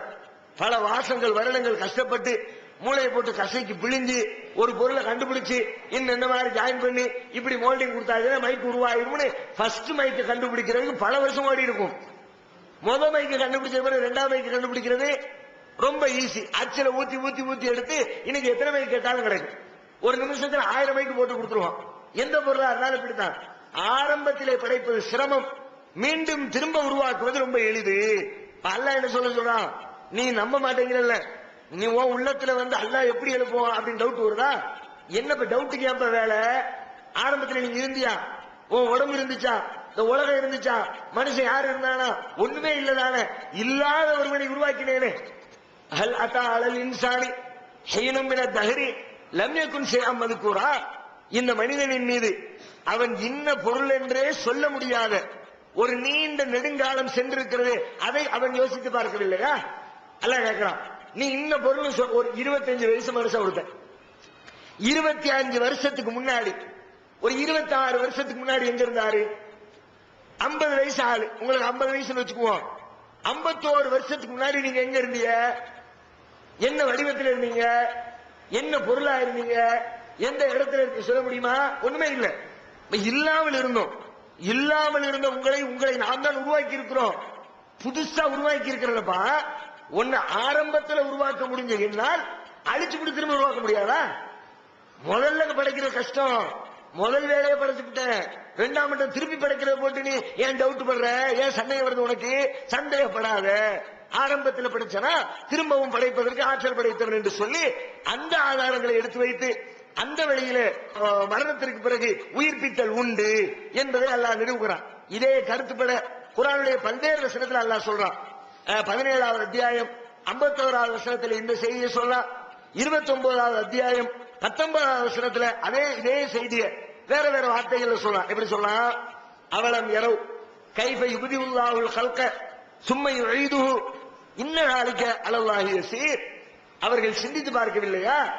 கைஃப யுப்திஉல்லாஹுல் கல்க, அல்லாஹ் ரப்பல் ஆலமீன் ஆரம்பத்திலே இந்த படைப்பை எப்படி துவக்கினார் என்பதை சிந்திக்கவில்லையா? சும்ம யுஈதுஹு, பிறகு அதை மீண்டும் கொண்டு வருவான். இன்ன ஸாலிக அலல்லாஹி யஸீர். இது அல்லாஹ்வுக்கு ரொம்ப லேசானது, அல்லாஹ்வுக்கு ரொம்ப கஷ்டம் கிடையாது. ஆரம்பத்தில் படைச்ச அல்லாஹ்வுக்கு இரண்டாவது படைக்கிறது சிரமம் இல்ல என்ற கருத்தை சொல்லி காட்டுகிறார். அதே கருத்துப்பட 30வது அத்தியாயம் 27வது வசனத்தில் அல்லாஹ் சொல்லுகிறான், வஹுவல்லதி யப்தஉல் கல்க சும்ம யுஈதுஹு. அவன் தான் முதலாக படைப்பை துவக்கினான், அவன் தான் முதலிலே படைத்தான். சும்ம யுஈதுஹு, பிறகு அவனே உங்களை திரும்ப கொண்டு வருவான். வஹுவ அஹ்வனு அலைஹி, இது அவனுக்கு ரொம்ப லேசானது, ரொம்ப எளிதானது, அவனுக்கு இது கஷ்டமானது இல்லை. அதே செய்திய 36வது அத்தியாயம் 78 79 ஆகிய வசனத்தில் சொல்லும் போது வல்லரபலனா மஸலன் வனசிய கல்கா, நாம் தான் இந்த மனிதனை படைத்திருக்கிறோம் என்பதை மறந்துவிட்டு நமக்கு அவன் உதாரணம் சொல்லிக் கொண்டிருக்கிறான். காலமன் யுஹீல் இல்லாம வஹியரமீம், மக்கி போன எலும்புகளை எப்படி உயிர்ப்பிப்பான் என்று கேட்கிறான். குல் யுஹ்யீஹா அல்லதி அன்ஷாஹா அவ்வள மர்ரா, ஆரம்பத்திலே படைத்த அல்லாஹ் மீண்டும் இதற்கு உயிர் கொடுப்பான், அதற்கு அவன் ஆற்றலுடையவன் என்று நபியை நீங்கள் சொல்லுங்கள். அதே கருத்துப்பட ஆரம்பத்தில் படைச்சவன் திரும்ப படைக்கிறதுக்கு ஆற்றலுடையவன் என்ற கருத்துப்பட இது மாதிரி எக்கச்சக்கமான வசனங்களில் அல்லாஹ் வாதத்தை எடுத்து வைக்கிறான். அடுத்து என்ன பண்றா? மீண்டும் அந்த நம்பிக்கையை வலுப்படுத்துவதற்காக வேண்டி அடுத்து சொல்றான், மனுஷன் ஒன்ன திரும்ப படைக்கிறது நீ சிரமம் சொல்ற, நீ வேற வேற பொருட்களை யோசிப்பாரு. உன்னை விட பயங்கரமான பொருளை எல்லாம் நான் படைச்சிருக்கிறேன், உன்னை விட பிரம்மாண்டமான பொருட்களை எல்லாம் நான் படைச்சிருக்கிறேன், அதையே படைக்க முடிஞ்ச அல்லாஹ்வுக்கு ஒன்ன திரும்ப எடுக்கிறது கஷ்டமா? அப்படி சில கேள்விகளை முன்வைக்கிறான். எப்படி கேட்கிறான்? அவலம் யரவ் அன்னல்லாஹ் அல்லதி خلق السماوات والارض ولم يعي بخلقهن بقادر على ان يحيي الموتى. இந்த வானங்களையும் பூமியையும் படைத்துவிட்டு படைத்ததற்கு பிறகு எந்த சோர்வும் இல்லாமல் இருக்கிறானே. நாம ஒரு வேலையை செஞ்சா செஞ்சு முடிச்சுட்டு சோர்வாயிரும், கொஞ்ச நேரம் ரெஸ்ட் எடுத்தாலும் முடியும். அல்லாஹ் என்ன சொல்றான்? வானத்தை படைச்சேன், பூமியை படைச்சேன், படைச்சுட்டு அதுவே எனக்கு பெரிய சிரமமா தெரியல, அவ்வளவு பிரம்மாண்டமான பொருளையை செஞ்சு புட்டு அசால்ட்டா உட்கார்ந்து இருக்கிற என்னால ஒன்னு உயிர் கொடுத்து எழுப்ப எனக்கு பெரிய காரியமா? இவ்வளவு பெரிய பொருளையை படைச்சுட்டேனப்பா. எவ்வளவு பெரிய பொருள், பூமியோட கம்பேர் பண்ண நம்ம துகள் தானே. கோடி கோடி கோடி கோடி கோடி பல்லாயிரம் கோடி பங்கு வச்சா கூட அதுல ஒரு பங்கு கூட வரமாட்டோம். பூமியை மனுஷனை கம்பேர் பண்ணுனா பல கோடானு கோடி பங்குகள் வைத்தாலும் அதுல ஒரு சின்ன துகளுடைய இடத்தை கூட பெற முடியாத நிலையில இருக்கிற ஒன்னை என்னால் படைக்க முடியாதா? எவ்வளவு சூப்பரா அந்த பூமியை படைச்சு அந்த இடத்துல ஆகாயத்துல தொங்க விட்டு இருக்கிறேன், அங்கங்க சுத்திக்கிட்டு இருக்கிற, யோசிச்சு பாரு. ஒண்ணு அந்த ஈர்ப்பு விசையில பிடிச்சி இழுத்துக்கிட்டு நிக்கிற, இதையெல்லாம் செய்ய முடிஞ்ச அல்லாஹ்வுக்கு உன்னை உயிர் கொடுத்து எழுப்புவது கஷ்டமா? என்ன அல்லாஹ் ரப்பல் ஆலமீன் 46வது அத்தியாயத்தின் 33வது வசனத்திலே அல்லாஹ் கேள்வி எழுப்புகிறான். அதே மாதிரி அல்லாஹ் சொல்றான், இந்த வாதங்களை எல்லாம் வச்சுட்டு அடுத்து இந்த தாவரவியலுக்கு வர்றான். எப்படி மறுமை நம்பிக்கைக்கு பல்வேறு வாதங்களை எடுத்து வச்சு உயிர்ப்பித்தலை நிரூபிக்கிறானோ அதுக்கு அடுத்து ஒரு ஆதாரத்தை வைக்கிறான். உலகத்தை பாரு, உலகத்துல முளை தரக்கூடிய தாவரங்களை பாரு, அந்த தாவரங்களை பார்த்த பிறகாவது உனக்கு அறிவு வர வேண்டாம், எனக்கு அந்த ஆற்றல் உண்டுன்னு தெரிய வேண்டாம். உன் கண்ணுக்கு கண்ணா பாக்குறியப்பா, என்ன பாக்குற? செத்து கிடக்குது பூமி, வறண்டு கிடக்குது பூமி, எந்த புல்லு இல்ல, எந்த ஒரு பயிர் பச்சை இல்ல, எந்த விளைச்சலுக்கான அறிகுறி தெரியல. கோடை காலம் வந்த உடனே காஞ்சி போய் கிடக்குது. மழை காலம் வந்து ரெண்டு சொட்டு தண்ணி விழுந்த உடனே பச்சை பசேர்னு ஒண்ணுமில்லாத தரிசு நிலம் பூத்து வருத, செடி கொடிகள் பூத்து வளர்ந்து வருத, ஒன்றுமில்லாத செத்து கிடந்த பூமியை உயிர் கொடுத்து அல்லாஹ் எழுப்பி அதிலே பயிர் பச்சைகளை முளைக்க செஞ்சிருக்கிறான. அது மாதிரி ஒன்னை எழுப்ப தெரியாதா? செத்து போன பூமியை எழுப்ப தெரிந்த அல்லாஹ்வுக்கு செத்து போன மனிதனை எழுப்புவது கஷ்டமா என்று சொல்லி தாவரங்களை மனிதன் உண்ணுவதற்கு பயன்படுத்தக்கூடிய இந்த பயிர் பச்சைகளை ஒரு பெரிய ஆதாரமாக காட்டி அதன் மூலமாக மனிதர்களின் உள்ளத்தில் மறுமை நம்பிக்கை, மரணத்திற்கு பிறகு வரக்கூடிய அந்த உயிர் பித்தலை பற்றி உண்டான நம்பிக்கை அல்லாஹ் ஆழப்படுத்துகிறான். அதுக்கு பல்வேறு வசனங்களை பயன்படுத்துறான். அல்லாஹ் எப்படி சொல்லுகிறான்? 50வது அத்தியாயம் 11வது வசனத்தில் அல்லாஹ் சொல்லுகிறான், வனஸ்ஸல்னா மினஸ் ஸமாய் மாஅன் முபாரக்கன் வஅஹ்யைனா பிஹி பல்தத்தம் மைதா கஸாலிகல் குரூஜ். வனஸ்ஸல்னா மினஸ் ஸமாய் மாஅன் முபாரக்கா, நாம் தான் வானத்திலிருந்து அருள் நிறைந்த தண்ணீரை, மழையை நாம் தான் இறக்கி வைத்தோம். வஅஹ்யைனா பிஹி பல்தத்தம் மைதா, அதை செத்து கிடந்த பூமியை அந்த தண்ணீரை கொண்டு உயிர் கொடுத்தோம். கஸாலிகல் குரூஜ், இப்படித்தான் உங்களை வெளிப்படுத்துவதும் நீங்கள் வெளிப்படுத்தப்படுவதும். செத்து கிடக்கிற பூமியிலிருந்து பயிர் பச்சை வெளியில வர்ற மாதிரி செத்து கிடக்கிற அழிந்து கிடக்கிற பூமியிலிருந்து உங்களை நாங்கள் உயிர்ப்பித்துக் கொண்டு வருவோம் என்று அல்லாஹ் சொல்லி காட்டுகிறான். அதே செய்திய 43வது அத்தியாயத்தின் 11வது வசனத்தில் அல்லாஹ் சொல்கிறான், வல்லதீ நஸ்ஸல மினஸ் ஸமாய் மாஅன் பிகதரின், அல்லாஹ் அவன்தான் வானத்திலிருந்து தண்ணீரை அளவோடு இறக்கி வைத்தான். அல்லாஹ் வானத்திலிருந்து மழையை பொழிய செய்யலாம சும்மா பொழிய வச்சிடல, அதுக்கு ஒவ்வொரு மெஷர்மெண்ட் வச்சிருக்கான், ஒரு கணக்கு வச்சிருக்கான். எந்த ஊருக்கு எவ்வளவு இழக்கணும், எவ்வளவு ஸ்பீடுல இறங்கணும், எவ்வளவு தேவையை தாண்டிலாம் எல்லாம் இறக்கிறது இல்லை. மக்களுடைய தேவைக்கு தகுந்த மாதிரி தான் எல்லாம் இறக்கிறான். ஆனா நீங்க நினைக்கலாம் அல்லாஹ் தேவையோடு அளவோடு கரெக்டா இருக்கிறான் என்று சொன்னால், அப்போ தேவைக்கு அதிகமா சில இடத்துல தண்ணீர் வந்துருத, வீடுகளுக்குள்ள பூந்து கஷ்டப்படுத்திடுத. தேவைக்கு வந்துச்சுன்னா குளம் நிறைஞ்சதுன்னா தேவை, ஒரு ஆத்துல தண்ணி ஓடிச்சுன்னா தேவை. ஆற தாண்டி வீட்டை அழிக்குத, குளத்தை தாண்டி பக்கத்தில் இருக்க குடியிருப்புகளை மூழ்கடிக்குத. என்ன காரணம்? அல்ல அளவு தாண்டல, மனுஷன் அளவு தாண்டிட்டான். தண்ணீரை தேக்கி வைக்கிறதுக்கு அங்கங்க உருவாக்கி வச்சிருந்த நீர்நிலைகள்ல பூரா இவன் போய் குடியிருப்பை கட்டி வச்சுக்கிட்டான். தண்ணி இருக்க வேண்டிய இடத்துல இவன் போய் உட்கார்ந்துக்கிட்டு தண்ணி வந்துருச்சு என்ன மூழ்கடிச்சிருச்சுன்னா நீ மேட்டுக்கு வர வேண்டியது, ஏன் குளத்துல போய் உட்கார்ந்த? குளத்துக்குள்ள உட்கார்ந்துக்கிட்டு வீடு முஞ்சிருச்சு, உன்னை யாரு குளத்துக்குள்ள வீடு கட்ட சொன்னா? அல்ல அளவோட இருக்கிறான். நீ தேவையில்லாம இருக்கக்கூடாத இடத்துல போய் உட்கார்ந்துக்கிட்டு தண்ணி வந்துருச்சு, வெள்ளம் வந்துருச்சு, என்ன மூழ்கடிச்சிருச்சுன்னு பேசிக்கிட்டு இருக்கிற. அல்ல அளவு கடந்து இறக்குறது இல்ல. சொல்லிவிட்டு அல்லாஹ் சொல்றான், அந்த தண்ணீரை கொண்டு செத்து கிடக்கிற இறந்து கிடக்கிற பூமியை நல்ல செழிப்பானதாக வளம் கொளிக்கிற விதமாக நாம் அதில் பயிர் பச்சைகளை முளைக்க செய்கிறோம். கதாலிக்கு நுஷூர், இப்படித்தான் எழுப்பப்படுதலும், இப்படித்தான் உங்களை எழுப்பக்கூடிய வேலைகளும் நம்ம சிந்திச்சு பார்க்கணும். அல்லாஹ் சொல்லிவிட்டான். ஒவ்வொருத்தரும் யோசிக்கணும். பயிர் பச்சைகளை வச்சு, ஏன்னா மறுமை நம்பிக்கை தான் ஃபர்ஸ்ட் நம்மளுடைய உள்ளத்துல ஆழம் பதியணும். அந்த நம்பிக்கை எவ்வளவு ஆழமா இருக்குதோ அதை பொறுத்து தான் நம்முடைய வாழ்க்கையினுடைய இஸ்லாமிய வாழ்க்கையும் சரி, இஸ்லாத்திற்கு எதிரான வாழ்க்கையும் சரி, அல்லாஹ்வுக்கு கட்டுப்படுறதும் சரி, அல்லாஹ்வுக்கு கட்டுப்படாம அலட்சியமாக நடக்கிறதும் சரி, எல்லாமே மறுமையை கொண்டுதான் இருக்கு. மறுமை ஸ்ட்ராங்கா உள்ளத்துல உட்கார்ந்துருச்சுன்னு வச்சுக்குவோம், அதுக்காக இந்த உலகத்துல எதையும் இழப்பதற்கு தயாராகிவிடும். நபிகள் நாயகம் ஸல்லல்லாஹு அலைஹி வஸல்லம் அவர்களாகட்டும், அவர்களுடைய தோழர்களாகட்டும் கடுமையான விலையை கொடுத்தாங்க இஸ்லாத்திற்காக வேண்டி. நம்மள யாருமே அப்படி ஒரு விலை கொடுக்கல, அப்படி ஒரு தியாகம் செய்யல. அவங்க ஆரம்பத்தில் வாழ்ந்த வாழ்க்கையும் இஸ்லாம் வந்ததற்கு பிறகு அவர்களுடைய வாழ்க்கையும் பாத்தீங்கன்னா அப்படி தலைகீழா புரண்டு போச்சு. எப்படி நினைச்சு பார்க்க முடியுமா அந்த வாழ்க்கைய?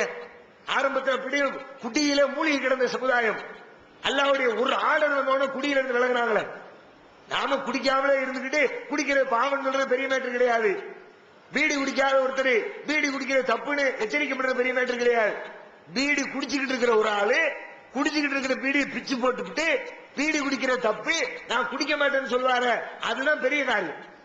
அது சாதாரண விஷயம் இல்ல. குடிக்காதவரோட கம்பேர் பண்ணுனா குடிச்சு புட்டு அந்த பாவத்தை செஞ்சுட்டு அந்த இன்பத்தை அனுபவிச்சு புட்டு அதுல ஒரு டேஸ்ட லயிச்சு அதுக்காக வேண்டி காசு பணத்தை அள்ளி செலவு பண்ணி ஆகா அல்லாஹ் சொல்லிவிட்டான், அல்லாஹ் கண்டிப்பான், அதுக்காக வேண்டி அந்த இன்பத்திலிருந்து ஒருத்தர் விலகி வந்தாருன்னா உண்மையிலே அவர்தான் பாராட்டுக்குரியவர். நபிகள் நாயகம் ஸல்லல்லாஹு அலைஹி வஸல்லம் காலத்தில் அப்படித்தான் நடந்துச்சு. எல்லா தவறுகளையும் செஞ்சுட்டு இருந்தான். நமக்காவது நாம குழந்தை பருவத்திலிருந்து சின்ன சின்ன தவறுகள் இருந்து நாம விலகி இருந்திருப்போம். அதை சொல்லி பெற்றவங்க சொல்லி வழிகாட்டுதலை சொல்லி தந்து நம்மள ஓரளவுக்கு 100% நல்ல வழியில் நடக்கலன்னா கூட ஒரு 50%, ஒரு 40% நாம நல்லவங்களா தான் போய்கிட்டே இருக்கிறோம். ஆனா ரசூலுல்லாஹ் காலத்துல நன்மைன்ற பேச்சே கிடையாது, நன்மையை பத்தி யோசனையே கிடையாது, மனிதாபிமானம் கிடையாது. முழுக்க முழுக்க கொள்ளை அடிக்கிறது, ஏமாத்துறது, திருடுறது, அடுத்தவங்க அபகரிக்கிறது, சும்மா அற்பமான காரியங்களுக்கெல்லாம் காலாகாலத்துக்கு சண்டை போட்டுக் கொள்வது, இதுதான் அந்த சமுதாயத்தில் நிலவி வந்த ஒரு பெரிய சூழ்நிலை. அப்படிப்பட்ட சூழ்நிலைக்கு பழக்கப்பட்டிருந்த ஒரு சமுதாயம் எப்படி தன்னை ஒரு செகண்ட்ல மாத்துச்சு? மறுமைதான் மாத்துச்சு. இப்ப நம்ம குடிச்சிருவோம், நாளைக்கு அல்லாஹ் கேட்பானே என்ன பதில் சொல்றது? இப்ப நம்ம தப்பு பண்ணிடுவோம், நாளைக்கு அல்லாஹ் கேட்பானே என்ன பண்றது? எழுப்பி விட்டு அல்லாஹ் நிப்பாட்டி வைப்பானே என்ற அந்த பயம் தான் அவர்களை சரியான வழியில கொண்டு போச்சு. நம்மையும் சரியான வழியில நாமும் போகணும்னா அல்லாஹ் பார்க்கிறான், அல்லாஹ் திரும்ப எழுப்புவான், அல்லாஹ் இடத்துல பதில் சொல்லணும்ன்ற பயம் வந்து விட்டால் ரகசியமாகவும் தவறு செய்ய மாட்டோம், பகிரங்கமாகவும் தவறு செய்வதிலிருந்து நாம விலகிக் கொள்வோம். அதுக்கு நம்முடைய உள்ளத்தில் ஆழமா பதிய வேண்டும். மரணத்திற்கு பிறகு வரக்கூடிய வாழ்க்கையை பற்றி உண்டான நம்பிக்கை, அதுக்கு தான் அல்லாஹ் இவ்வளவு அடுக்கிறான். அதுல இப்ப நம்ம கண்ணுக்கு எதிர அல்லாஹ் காட்டுற ஆதாரம் என்ன? பயிர் பச்சைகளை சிந்தித்து பார், உணவு தானியங்கள் எப்படி கிடைக்கிறது சிந்தித்து பார், விளை நிலங்களை சிந்தித்து பார், எப்படி கிடந்த பூமி எப்படி செழித்து வளர்கிறது சிந்தித்து பார். ஒவ்வொருத்தரும் உங்க சிந்தனையில இந்த வசனத்தை எல்லாம் எடுத்து வைத்துக் கொண்டு, அதுல அல்லாஹ் சொல்லக்கூடிய வார்த்தைகளை எடுத்து வைத்துக் கொண்டு நீங்க போய் அது சம்பந்தமாக தகவலை திரட்டி, அல்லது நீங்க விவசாயிகளாக இருந்தால், அந்த உழக்கூடியவர்களாக இருந்தால், விவசாயத்திலே பங்களிப்பு செய்யக்கூடியவர்களாக இருந்தால், அதை நீங்க யோசிச்சு பார்த்தா இன்னும் எக்கச்சக்கமான காரணங்கள் உங்களுக்கு கிடைக்கும். அப்படி நீங்களே யோசிச்சு அதை உள்ளத்தில் இருத்தி கொண்டால் மறுமை நம்பிக்கை ஸ்ட்ராங்கா உள்ளத்தில் உட்கார்ந்து. அதுக்கு அல்லாஹ் இது ஒரு பெரிய சான்றா எடுத்து வைக்கிறான். உலகத்துல பயிர் பச்சைகளை சிந்திச்சு பார், பல வசனத்துல சொல்றான். 41வது அத்தியாயம் 39வது வசனத்துல சொல்லி காட்டுகிறான். ஒமின் ஆயாத்திஹி, அவனுடைய அத்தாட்சிகளில் ஒன்றுதான் எது? அன்னக்க தரல் அருள காசியாத்தன், காய்ந்து கிடக்கிற பூமி இருக்கிறது, அந்த பூமி அல்லாஹ்வுடைய அத்தாட்சி. என்ன அத்தாட்சி? ஃபைதா அன்சல்லா அலைஹல் மாஹு தஸத் வரபத் இன்னல்லதி அஹ்யாஹா லமுஹில் மௌதா வஹுவ அலா குல்லி ஷைஇன் கதீர். காய்ந்து கிடக்கிற அந்த பூமியில ஃபைதா அன்சல்லா அலைஹல் மாஹு தஸத், நம்முடைய வானத்திலிருந்து நாம் தண்ணீரை இறக்கி வைக்கிறோம், காய்ந்து கிடக்கிற பூமி அப்படியே செழித்து வளர்கிறது. இன்னல்லதி அஹ்யாஹா, அதற்கு அல்லாஹ் உயிர் கொடுக்கிறான். லமுஹில் மௌதா, அதற்கு உயிர் கொடுத்த இறைவன் அதே போன்று மனிதர்களுக்கும் உயிர் கொடுப்பான். வஹுவ அலா குல்லி ஷைஇன் கதீர், அவன் எல்லா காரியத்திற்கும் சக்தி பெற்றவனாக இருக்கிறான் என்று சொல்லி பயிர் பச்சைகள் முளைப்பது அல்லாஹ்வை நம்புவதற்கும் மறுமையை நம்புவதற்கும் ஒரு பெரிய சான்று என்ற செய்தியை அந்த வசனத்தில் சொல்லி காட்டுகிறான். அதே கருத்தை 35வது அத்தியாயம் 9வது வசனத்திலையும் இதே கருத்துப்பட இன்னும் பல வசனங்களையும் அல்லாஹ் ரப்பல் ஆலமீன் சொல்றான். அப்ப நாம உண்ணக்கூடிய இந்த உணவு தானியங்களின் பின்னணி அது நமக்கு எப்படி கிடைக்கிறது? தாவரங்களில் இருந்து கிடைக்கிறது, விளை நிலங்களில் இருந்து கிடைக்கிறது, பயிர் பச்சைகளில் இருந்து கிடைக்கிறது, மரம் செடி கொடிகளில் இருந்து கிடைக்கிறது. அவற்றை சிந்தித்து பார்க்கிற பொழுது, அதை சிந்திச்சு பாருன்னு சொன்னா அல்லாஹ் தான் உண்ணுகிற உணவை சிந்திக்கட்டும்னு, உண்ணுகிற உணவை சிந்திச்சா இந்த உணவை அல்லாஹ் தர்றான்றதை நம்புவோம். இந்த உண்ணுகிற உணவை சிந்திச்சா நாம மரணத்துக்கு பிறகு அல்லாஹ்விடத்தில் எழுப்பப்படுவோங்கிறது அந்த நம்பிக்கை நம்முடைய உள்ளத்துல ஆழப்படும். இந்த இரண்டு முக்கியமான நம்பிக்கை நாம் உணவை பற்றி நமது உள்ளத்திலே நிறுத்திக் கொள்ள வேண்டிய முக்கியமான நம்பிக்கை என்பதை முதலில் நாம புரிந்து கொள்ள வேண்டும். அடுத்து என்ன? அடுத்ததாக இந்த உணவில் நாம தெரிந்து கொள்ள வேண்டிய அடுத்த முக்கியமான செய்தி, நாம சாப்பிடுகிற உணவு அது நம்முடைய சொந்த உழைப்பில உண்ணுகிற உணவாக இருக்க வேண்டும். சாப்பிடுற சாப்பாடு நாம சம்பாதிச்ச, கஷ்டப்பட்டு நாம உழைச்சு நம்முடைய சுய சம்பாத்தியத்தில் உருவான சாப்பாட்டை சாப்பிடுறதா சிறந்த சாப்பாடு.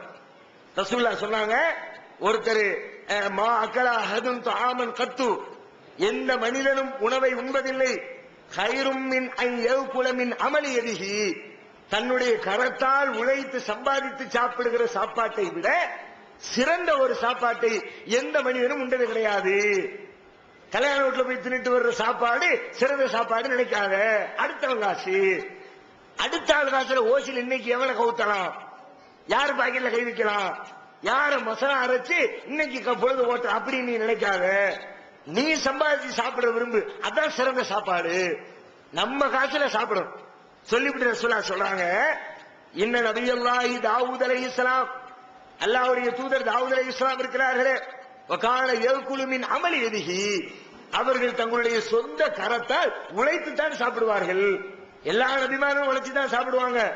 ஆனா தாவூத் அலைஹிஸ்ஸலாம் உழைப்புக்கு கூடுதல் முக்கியத்துவம் கொடுப்பாங்க. அதனால ரசூலுல்லாஹ் தாவூத் அலைஹிஸ்ஸலாத்தை குறிப்பிட்டு சொல்றார். இந்த செய்தி எங்க வருகிறது? புகாரியில 2072வது ஹதீஸாக பதிவு செய்யப்பட்டிருக்கிறது. மிக்தாம் என்ற நபி தோழர் வழியாக இந்த செய்தி அறிவிக்கப்பட்டிருப்பதை நாம பார்க்கிறோம். அப்ப நாம சாப்பிடக்கூடிய உணவு நம்முடைய சொந்த உழைப்பில, நம்முடைய சொந்த காசுல நாம உழைச்சு சாப்பிடுற சாப்பாடா இருக்கணும். அடுத்தவரிடத்துல எதிர்பார்க்கக்கூடாது. சாப்பாட்டுக்காக அடுத்த ஆள்கிட்ட கையேந்தி அடுத்தவனை எதிர்பார்த்து வாழக்கூடிய சூழ்நிலை வந்துடக்கூடாது. அப்படி ஒரு எண்ணமே வந்துடக்கூடாது. நமக்கு அடுத்த ஆள் காசுல ஒப்பேத்திக்குவோம் அப்படின்னு நினைச்சிட்டாலே போச்சு. ரசூலுல்லாஹ் சொல்றாங்க, அந்த நினைப்பு உனக்கு வந்துருச்சா, சொந்தமா சம்பாதிக்கணும், சொந்தமா நாம சாப்பிடணுங்கிற உணர்வு இல்லாம அது பாத்துக்கலாம், எவனோ வருவான் அவர்கிட்ட போய் காசு வாங்க, அந்த காசுல சாப்பிட்டுக்கலாம், அவர் வெளியூருக்கு போறாரு, இவரு கூட வண்டியில ஏறி போனோம்னா அவரே சாப்பாடு போட்டுருவாரு, இப்படி அடுத்தவர்களை எதிர்பார்க்கிற உணர்வு உங்களுக்கு வந்து விட்டால் முடிஞ்சு போச்சு. லைஃப் ஃபுல்லா அல்லாஹ் அப்படி மாத்தி விடுறோம். உனக்கு உன் என்ன எப்படியோ அப்படித்தானே அல்லாஹ் வழிகாட்டுவான். வல்லதீன ஜாஹது ஃபீனா லனஹ்தியன்னஹும் சுபலனா, நம்முடைய பாதையிலே யார் முயற்சிக்கிறார்களோ அவர்களுக்கு நாம் நமது பாதையை லேசாக திறந்து கொடுப்போம். நீ முயற்சி செஞ்சனா திறந்து கொடுக்கிறது என் வேலை. நீ முயற்சி செய்ய மாட்ட, அடுத்தவங்க எதிர்பார்ப்பா அதே ரூட்ல போ, அந்த பாதையை திறந்து கொடுத்துருவேன். நீ சொந்த காலில் நிக்காம அடுத்தவங்க காலத்தை ஓட்டக்கூடிய ஒரு சூழலை நான் ஏற்படுத்தி தந்து விடுவேன் என்று நபிகள் நாயகம் ஸல்லல்லாஹு அலைஹி வஸல்லம் அவர்கள் சொல்றாங்க. எப்படி சொல்றாங்க? மை யஸ்தாஃபிஃப் யுஇஃபஹுல்லாஹ் வமை யஸ்தக்னி யுக்னிஹுல்லாஹ் வமை யதஸப்பர் யுஸப்பிர்ஹுல்லாஹ். யார் ஒருத்தர் சுயமரியாதையோடு தான் சம்பாதிச்சு தான் சாப்பிடணும்னு நினைக்கிறாரோ அல்லாஹ் ரப்பல் ஆலமீன் அப்படி ஒரு வாய்ப்பை அவருக்கு வழங்குவார். யார் பிறரிடத்திலே தேவையாக வேண்டும் என்ற உணர்வோடு வாழ்க்கையை துவங்குகிறாரோ, மற்றவங்க எதிர்பார்த்து அடுத்தவன் சாப்பாட்டை ஒப்பேத்திக்குவோம் நினைக்கிறாரோ அல்லாஹ் அவருக்கு அப்படி ஒரு வாய்ப்பை திறந்து தருவார். யார் சாப்பாடு இல்லை என்று சொன்னாலும் உழைக்கிறார், சிரமப்படுகிறார், உணவை திரட்டுவதற்கு கஷ்டப்படுகிறார், அப்படி கஷ்டப்படுகிற நேரத்தில் சரியான உணவு அவருக்கு கிடைக்கவில்லை என்றால் கூட, கிடைக்காம போனாதானே சில பேர் உழைப்பாங்க, ஆனா உழைச்சு சரியா கூலி கிடைக்காம போயிடும், நல்ல உணவை சாப்பிடுவதற்கு வாய்ப்பு இல்லாம போயிடும். அப்படி வாய்ப்பில்லாமல் போனால் கூட வமையத்த சப்பர், யார் பொறுத்துக் கொள்கிறாரோ கிடைச்சது போதும்பா, கஞ்சி இருக்கா பரவாயில்ல கஞ்சி குடிச்சுக்கோ, நாளைக்கு சாப்பிடுவோம் பிரியாணி கிடைச்சா பிரியாணி சாப்பிடுற அளவுக்கு கையில வருமானம் வந்துச்சா அன்னைக்கு பிரியாணி சாப்பிடுவோம். இன்னைக்கு கையில என்ன கஞ்சி குடிக்கிற அளவுக்கு தான் வசதியா, கஞ்சியை குடிப்போம். 2 இட்லி திங்கிறதுக்கு தான் வசதியா, 2 இட்லி திம்போம். 2 டம்ளர் தண்ணியை குடிச்சுட்டு போவோம்னு நீங்க முடிவெடுங்க. அப்படி முடிவெடுத்தால் அல்லாஹ் உங்களுக்கு பொறுமையை தரும். பொறுமையா இருக்கணும்னு முடிவெடுத்தா அந்த பொறுமைக்குரிய கெப்பாசிட்டியை தரும். நீ எடுக்கிற முடிவெடுத்தாரு நம்ம பொறுமையா இருந்துக்குவோம் நினைச்சா பொறுத்துக்கிற பக்குவத்தை தருவோம். நோம்புல இருக்கிறோம்ல, நோம்புக்குள்ள நம்ம சாப்பிடாம இருக்கணும் முடிவு எடுத்துறோம். சாப்பிடுறோமா மதியம், சாப்பிட தோணுதா நமக்கு? மத்த நாள்ல எல்லாம் மதியம் 2 மணி ஆயிடுச்சுன்னா கப்பன்னு எரியுதுங்க. எந்த ஹோட்டல்ல பாக்குறது, எந்த அலைகிறோமா இல்லையா? நோம்புக்குள்ள அப்படி அலைகிறோமா? யாருக்கு அந்த உணர்வு வருதா? என்ன காரணம்? முடிவு எடுத்துட்டோம், சாப்பிடக்கூடாது. நீ என்ன முடிவு எடுக்கிறீ அது மாதிரி எல்லாம் கொடுக்கறான். பொறுக்கணும்னு முடிவு எடுத்தா பொறுமைக்குரிய கெப்பாசிட்டி சக்தி எல்லாம் கொடுப்பான். அப்ப நாம நமக்கு எதை அல்லாஹ் வழங்குகிறானோ, நமக்கு உணவா மத்தவன் உணவை பார்த்து பார்த்து பொறுமை கூடாது. அவன் அப்படி திங்கிறானே, கொண்டு போய் கொட்டுறானே, அவன் ருசியா திங்கிறான், நமக்கு கிடைக்க மாட்டேங்குத என்று சொல்லி அடுத்தவன் தீவனத்தை வாய் பார்த்து உட்கார்ந்து இருக்காத, அதை பார்த்து இறங்காத. உனக்கு என்ன இருக்குதோ அதுல திருப்திப்படு. அப்பதான் வாழ்க்கை இன்பமா இருக்கும். அல்லது நாசமா போவோம் வாழ்க்கை, நிம்மதி இல்லாம போவோம் வாழ்க்கை. அடுத்த ஆளை பத்தி நீங்க நினைச்சுக்கிட்டே இருக்கீங்கன்னு வச்சுக்குவோம். உங்கள்ட்ட இல்ல, மத்தவன்ட்ட இருக்கு, நீங்க கொஞ்சமா சாப்பிடுறீங்க, அவன் நிறைய சாப்பிடுறான். நீங்க ருசி இல்லாம சாப்பிடுறீங்க, அவன் நல்ல ருசியான பதார்த்தங்களை வச்சு மேயிறான். இப்படி சாப்பிடுறான், அறுத்து ஒரு ஆட்டை அறுத்து 4 பேர் உட்கார்ந்து மேய்கிறானோ ஐயா, எப்படித்தான் திங்கிறானோ தெரியலையே. இவருக்கு கிடைச்சா இவரு நிம்பாரு, அவருக்கு கிடைக்கிறன்றவன எப்படி திங்கானோன்னு தெரியல.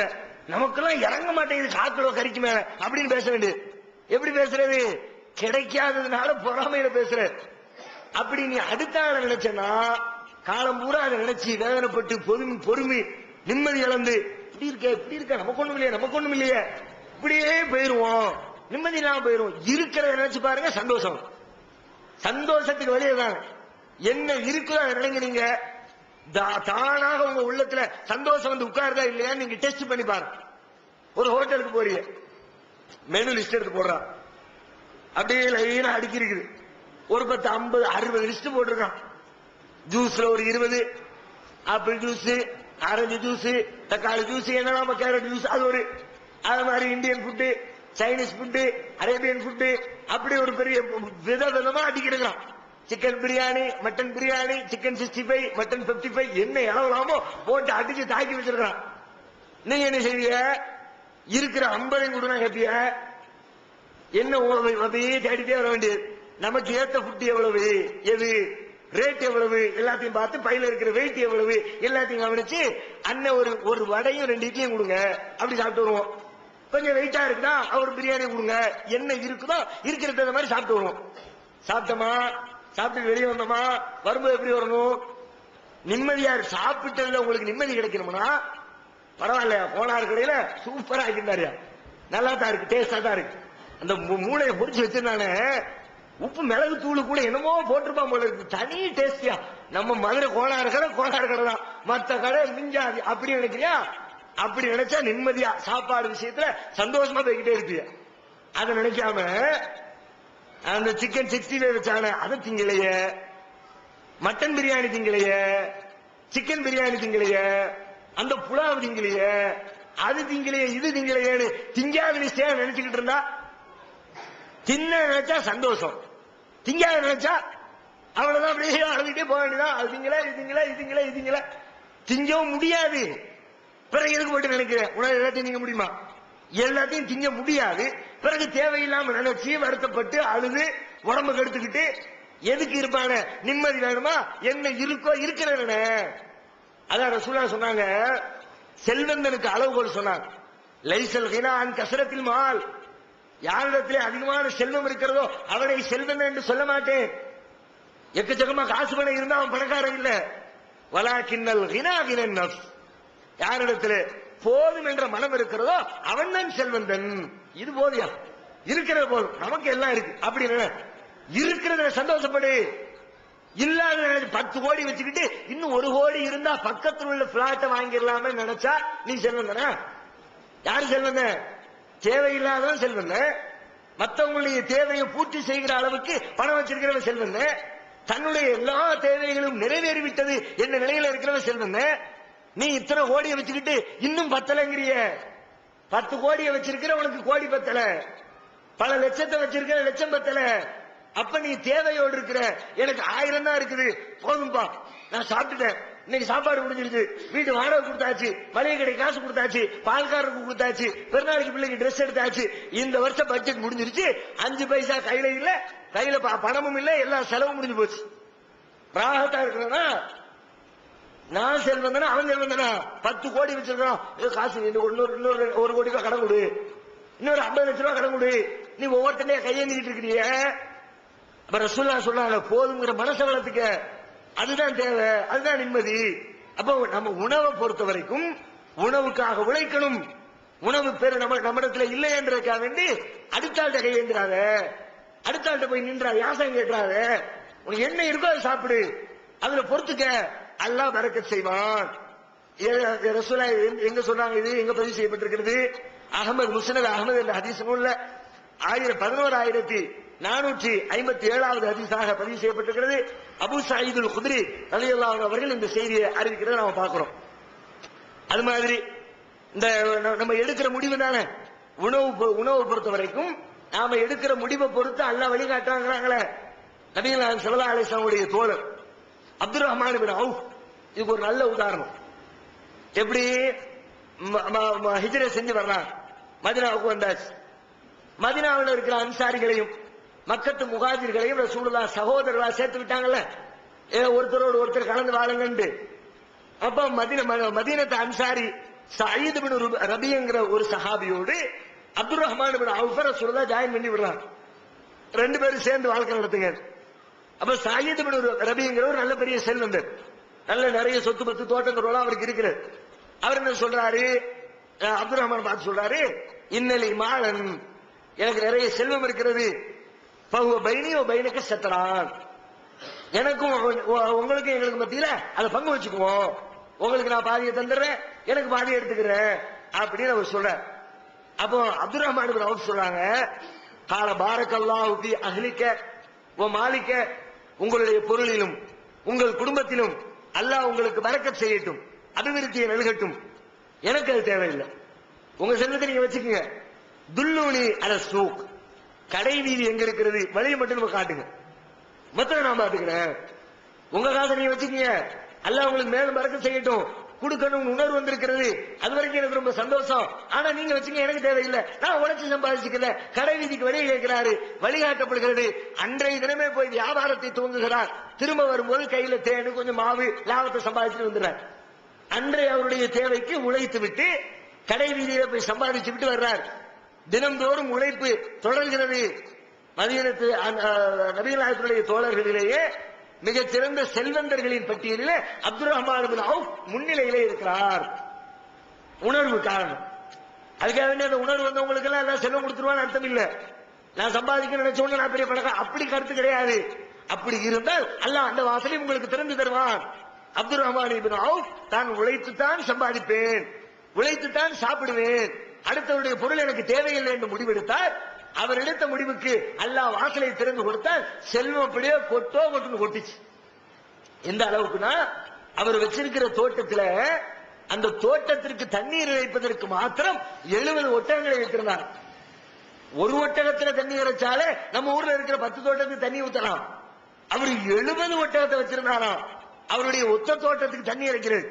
அவ்வளவு அல்ல செல்வத்தை பெருக்கிறான். வெளியூர்ல இருந்து ஒரு தடவை மதினா அப்படியே எங்க பார்த்தாலும் பரபரப்பா இருக்கிறது. ஒரு சின்னங்கிரிய ஊரு, திடீர்னு பார்த்தா எக்கச்சக்கமான மக்கள் கூட்டம். ஆயிஷா ரலியல்லாஹு கேட்கிறாங்க, என்ன நடக்குது, ஏன் இப்படி ஒரு கலையபரமா தெரிகிறது, மக்கள் கூட்டம் பரபரப்பு தொத்திக் கொண்டிருக்கிறது, என்ன காரணம் அப்படின்னு கேட்கிறாங்க. அப்துல் ரஹ்மான் இப்னு அவுஃபுடைய வியாபார கூட்டம், வெளியூருக்கு பயணத்திற்கு சென்றிருந்த 700 ஒட்டகங்களை கொண்ட வியாபார கூட்டம் மதீனாவிற்குள் நுழைந்து விட்டது. அதான் இவ்வளவு பரபரப்புக்கு காரணம். அப்படி அல்லாஹ் செல்வத்தை பெருக்கி கொடுத்தான் என்று சொல்லி அவர்களுடைய வரலாற்றை நாம பார்க்கிறோம். அப்ப நாம முடிவு எடுத்தால், அதற்கு அல்லாஹ்விடத்தில் பிரார்த்தனை செய்தால், அல்லாஹ் ரப்பல் ஆலமீன் அந்த வாசலை நமக்கு திறந்து தருவதற்கு வாய்ப்பு இருக்கிறது. அதே நேரத்தில் நாம முயற்சி செய்யறோம்ல, முயற்சியை செய்யறதோடு மட்டும் விட்டுறக்கூடாது. அதற்கான கோரிக்கையை அல்லாஹ்விடத்திலே போட்டு வைக்கணும். ரசூலுல்லாஹ் சொல்ல இந்த அப்துல் ரஹ்மானுடைய வரலாறு சுனன் நஸை என்ற ஹதீஸ் கிதாபுல 3335வது செய்தியாக அனஸ் ரலியல்லாஹு அன்ஹு அவர்கள் அறிவிக்கிற செய்தியாக பதிவு செய்யப்பட்டிருக்கிறத பார்க்கிறோம். இதுக்காக ரசூலுல்லாஹ் கூட ஒரு பிரார்த்தனை சொல்லி தரார். அந்த உணர்வு உங்களுக்கு வரணும். அல்லாஹ் இடத்துல அது சம்பந்தமா கேட்டுக்கிட்டே இருங்க. நீங்க யாரெல்லாம் யார்ட்டையும் கையேந்து வச்சுறாரு, நான் உழைச்சு நான் சம்பாதிச்சு நான் சுயமரியாதையோடு என் சொந்த காலில் நிக்கிறதுக்கு அப்படி எனக்கு ஒரு வாய்ப்பை ஏற்படுத்திட்டானே, அல்லாஹ் இடத்துல ஒரு பிரார்த்தனையை போட்டுக்கிட்டே இருக்கணுமா. ரசூலுல்லாஹ் அல்லாஹ் இடத்துல அதிகமா ஒரு துஆ செய்வாங்க. என்ன துஆ செய்வாங்கன்னா, அல்லாஹும்ம இன்னா நஸ்அலுக்கல் ஹுதா வத்துகா வல் அஃபாஃப் வல் கினா. இறைவா, உன்னிடத்திலே நேர்வழியை கேட்கிறேன், இறையச்சத்தை கேட்கிறேன், சுயமரியாதையை கேட்கிறேன், செல்வத்தை கேட்கிறேன். செல்வத்தையும் கூட அடுத்தவன் போய் கையேந்தாத ஒரு சூழலை, சுயமரியாதை அதையும் எனக்கு கூட, நேர்வழியையும் கொடு, இறையச்சத்தையும் கொடு என்று சொல்லி அல்லாஹ்விடத்திலே அதிகமாக நபிகள் நாயகம் செய்கிற பிரார்த்தனைகளில் இதுவும் ஒரு பிரார்த்தனை என்பதை முஸ்லிம் என்ற ஹதீஸ் நூல்ல அப்துல்லாஹ் இப்னு மஸ்ஊத் ரலியல்லாஹு அன்ஹு அவர்கள் அறிவிக்கிறார்கள். 4898வது செய்தியாக பதிவு செய்யப்பட்டிருக்க நாம் பார்க்கிறோம். அல்லாஹ்விடத்திலே துஆ செய்யணும், அந்த உணர்வையும் வளர்த்துக் கொள்ளணும். அதுக்கான முயற்சிகள்ல உழைத்து சம்பாதித்து சாப்பிடுவதற்குரிய வேலைகள்ல கவனம் செலுத்தக்கூடியவர்களா ஆயிரணும். இன்னும் சொல்றாங்க ரசூலுல்லாஹ், எப்படி சொல்றாங்கன்னா, இந்த ரொம்ப தெளிவான வார்த்தை, இதே கருத்தை ரொம்ப தெளிவான வார்த்தையில சொல்லலாம். லா யஃப்தஹுல் இன்சானு அலா நஃப்ஸிஹி பாப மஸ்அலத்தின், ஒருவர் பிறரிடத்திலே கையேந்த வேண்டும் என்ற வாசலை அவர் தனக்கு திறந்து கொண்டார், அடுத்த ஆள்கிட்ட யாசகம் கேட்டு வைத்த கழுவோன்ற நிலைமையை அந்த வாசல் அவர் திறந்து விட்டார். இல்லா ஃபதஹல்லாஹு அலைஹி பாப ஃபக்ரின், அல்லாஹ் ரப்பல் ஆலமீன் அவருக்கு ஏழ்மையின் வாசலை திறந்து கொடுத்து விடுவான். அதுக்கப்புறம் காலாகாலத்துக்கு வாங்கிட்டு போதுமான அளவு செல்வம் சேர்ந்தாலும் வாங்குவான். அப்படிப்பட்ட ஆட்களே வாங்கணும்னு முடிவெடுத்த ஆள் இருக்கிறாங்க. தெருவுல இறங்கி கையேந்தி பிச்சை எடுக்கணும் முடிவெடுத்தாங்கன்னா அவன் லட்சாதிபதியா இருந்தா எடுத்துக்கிட்டே இருப்பான். சமீபத்தில் பேப்பர்ல பார்த்திருப்பீங்க, ஒரு ஆள் இறந்தாரு. பேங்க் பேலன்ஸ் பாத்தீங்கன்னா 2 பேங்க்ல அக்கௌண்ட், ஒரு பேங்க்ல 4 லட்சம், ஒரு பேங்க்ல 3 லட்சம், 7 லட்சம் ரூபாய் பேங்க்ல. முத நாள் காலையில கூட சாவறதுக்கு முத நாள் காலையில கூட ஏத்த கடையில் உள்ள பிச்சை வாங்கி அவன் சாப்பிட்டு செத்துருக்கிறார். பிச்சை எடுக்கணும் முடிவெடுத்துட்டா எடுக்கிற பூரா எடுத்து கொண்டு கொண்டு பேங்க்ல போட்டு எதுக்கு எடுத்த பிச்சை எதுக்கு நீ பிச்சை எடுக்கிற? அப்ப அந்த உணர்வு வந்துடும். நமக்கு இத்தனை லட்சம் இருக்கேன்னு நினைப்போற, அதை வச்சு நம்ம வாங்கி சாப்பிடுவோம் நினைப்போற. எவனாவது பேச்சுக்குவோம், நம்ம காசு நம்மகிட்ட இருக்கும், அதை வச்சு என்ன செய்ய போற? உன் கூட வரவா போகுது, உனக்கு என்ன பிரயோஜனம்? அது இருக்கிற 7 லட்சத்தை வச்சுக்கிட்டு நல்ல கண்ணியமா வாழ்ற விட்டுட்டு ஒருத்தர் ஒரு நாள் திருச்சியில ஒரு நாள் ஒரு ஹோட்டலுக்கு அருகில் நடந்து போய்கிட்டு இருக்கிறேன். வந்து கேட்கிறார், மாதிரி ரொம்ப பசிக்குது, தர்மம் செய்யுங்க அப்படிங்கிறார். அப்போ வாங்க சாப்பிடுவோம், சாப்பிட போ, பசிக்கத்தான செய்து வாங்க, நானும் ஹோட்டல் தான் போறேன், சேர்ந்து சாப்பிடுவோம் வாங்க. இல்ல தம்பி கொடுங்க, நான் ஹோட்டல்ல சாப்பிட்டுக்கிறேன் அப்படிங்கிற. இல்லங்க பசிக்கத்தான செய்து வாங்க சாப்பிடுவோம் அப்படின்னு கூப்பிட்டு போறேன். கொஞ்சம் தூரம் நடந்து வர்றாரு. அதுக்கப்புறம் இல்ல தம்பி கொடுத்துருங்க, நான் போய் அங்க எங்க வீட்டு பக்கத்துல ஹோட்டல் இருக்கு, அங்க போய் சாப்பிட்டுக்கிறேன். கடைசியில ஒருபடியா சாப்பிடுறா சாப்பிடுங்க, காசு கேட்காதீங்க அப்படிங்கவும் வந்துட்டார். ஹோட்டல் வாசல் வந்துட்டார். வந்து சாப்பிட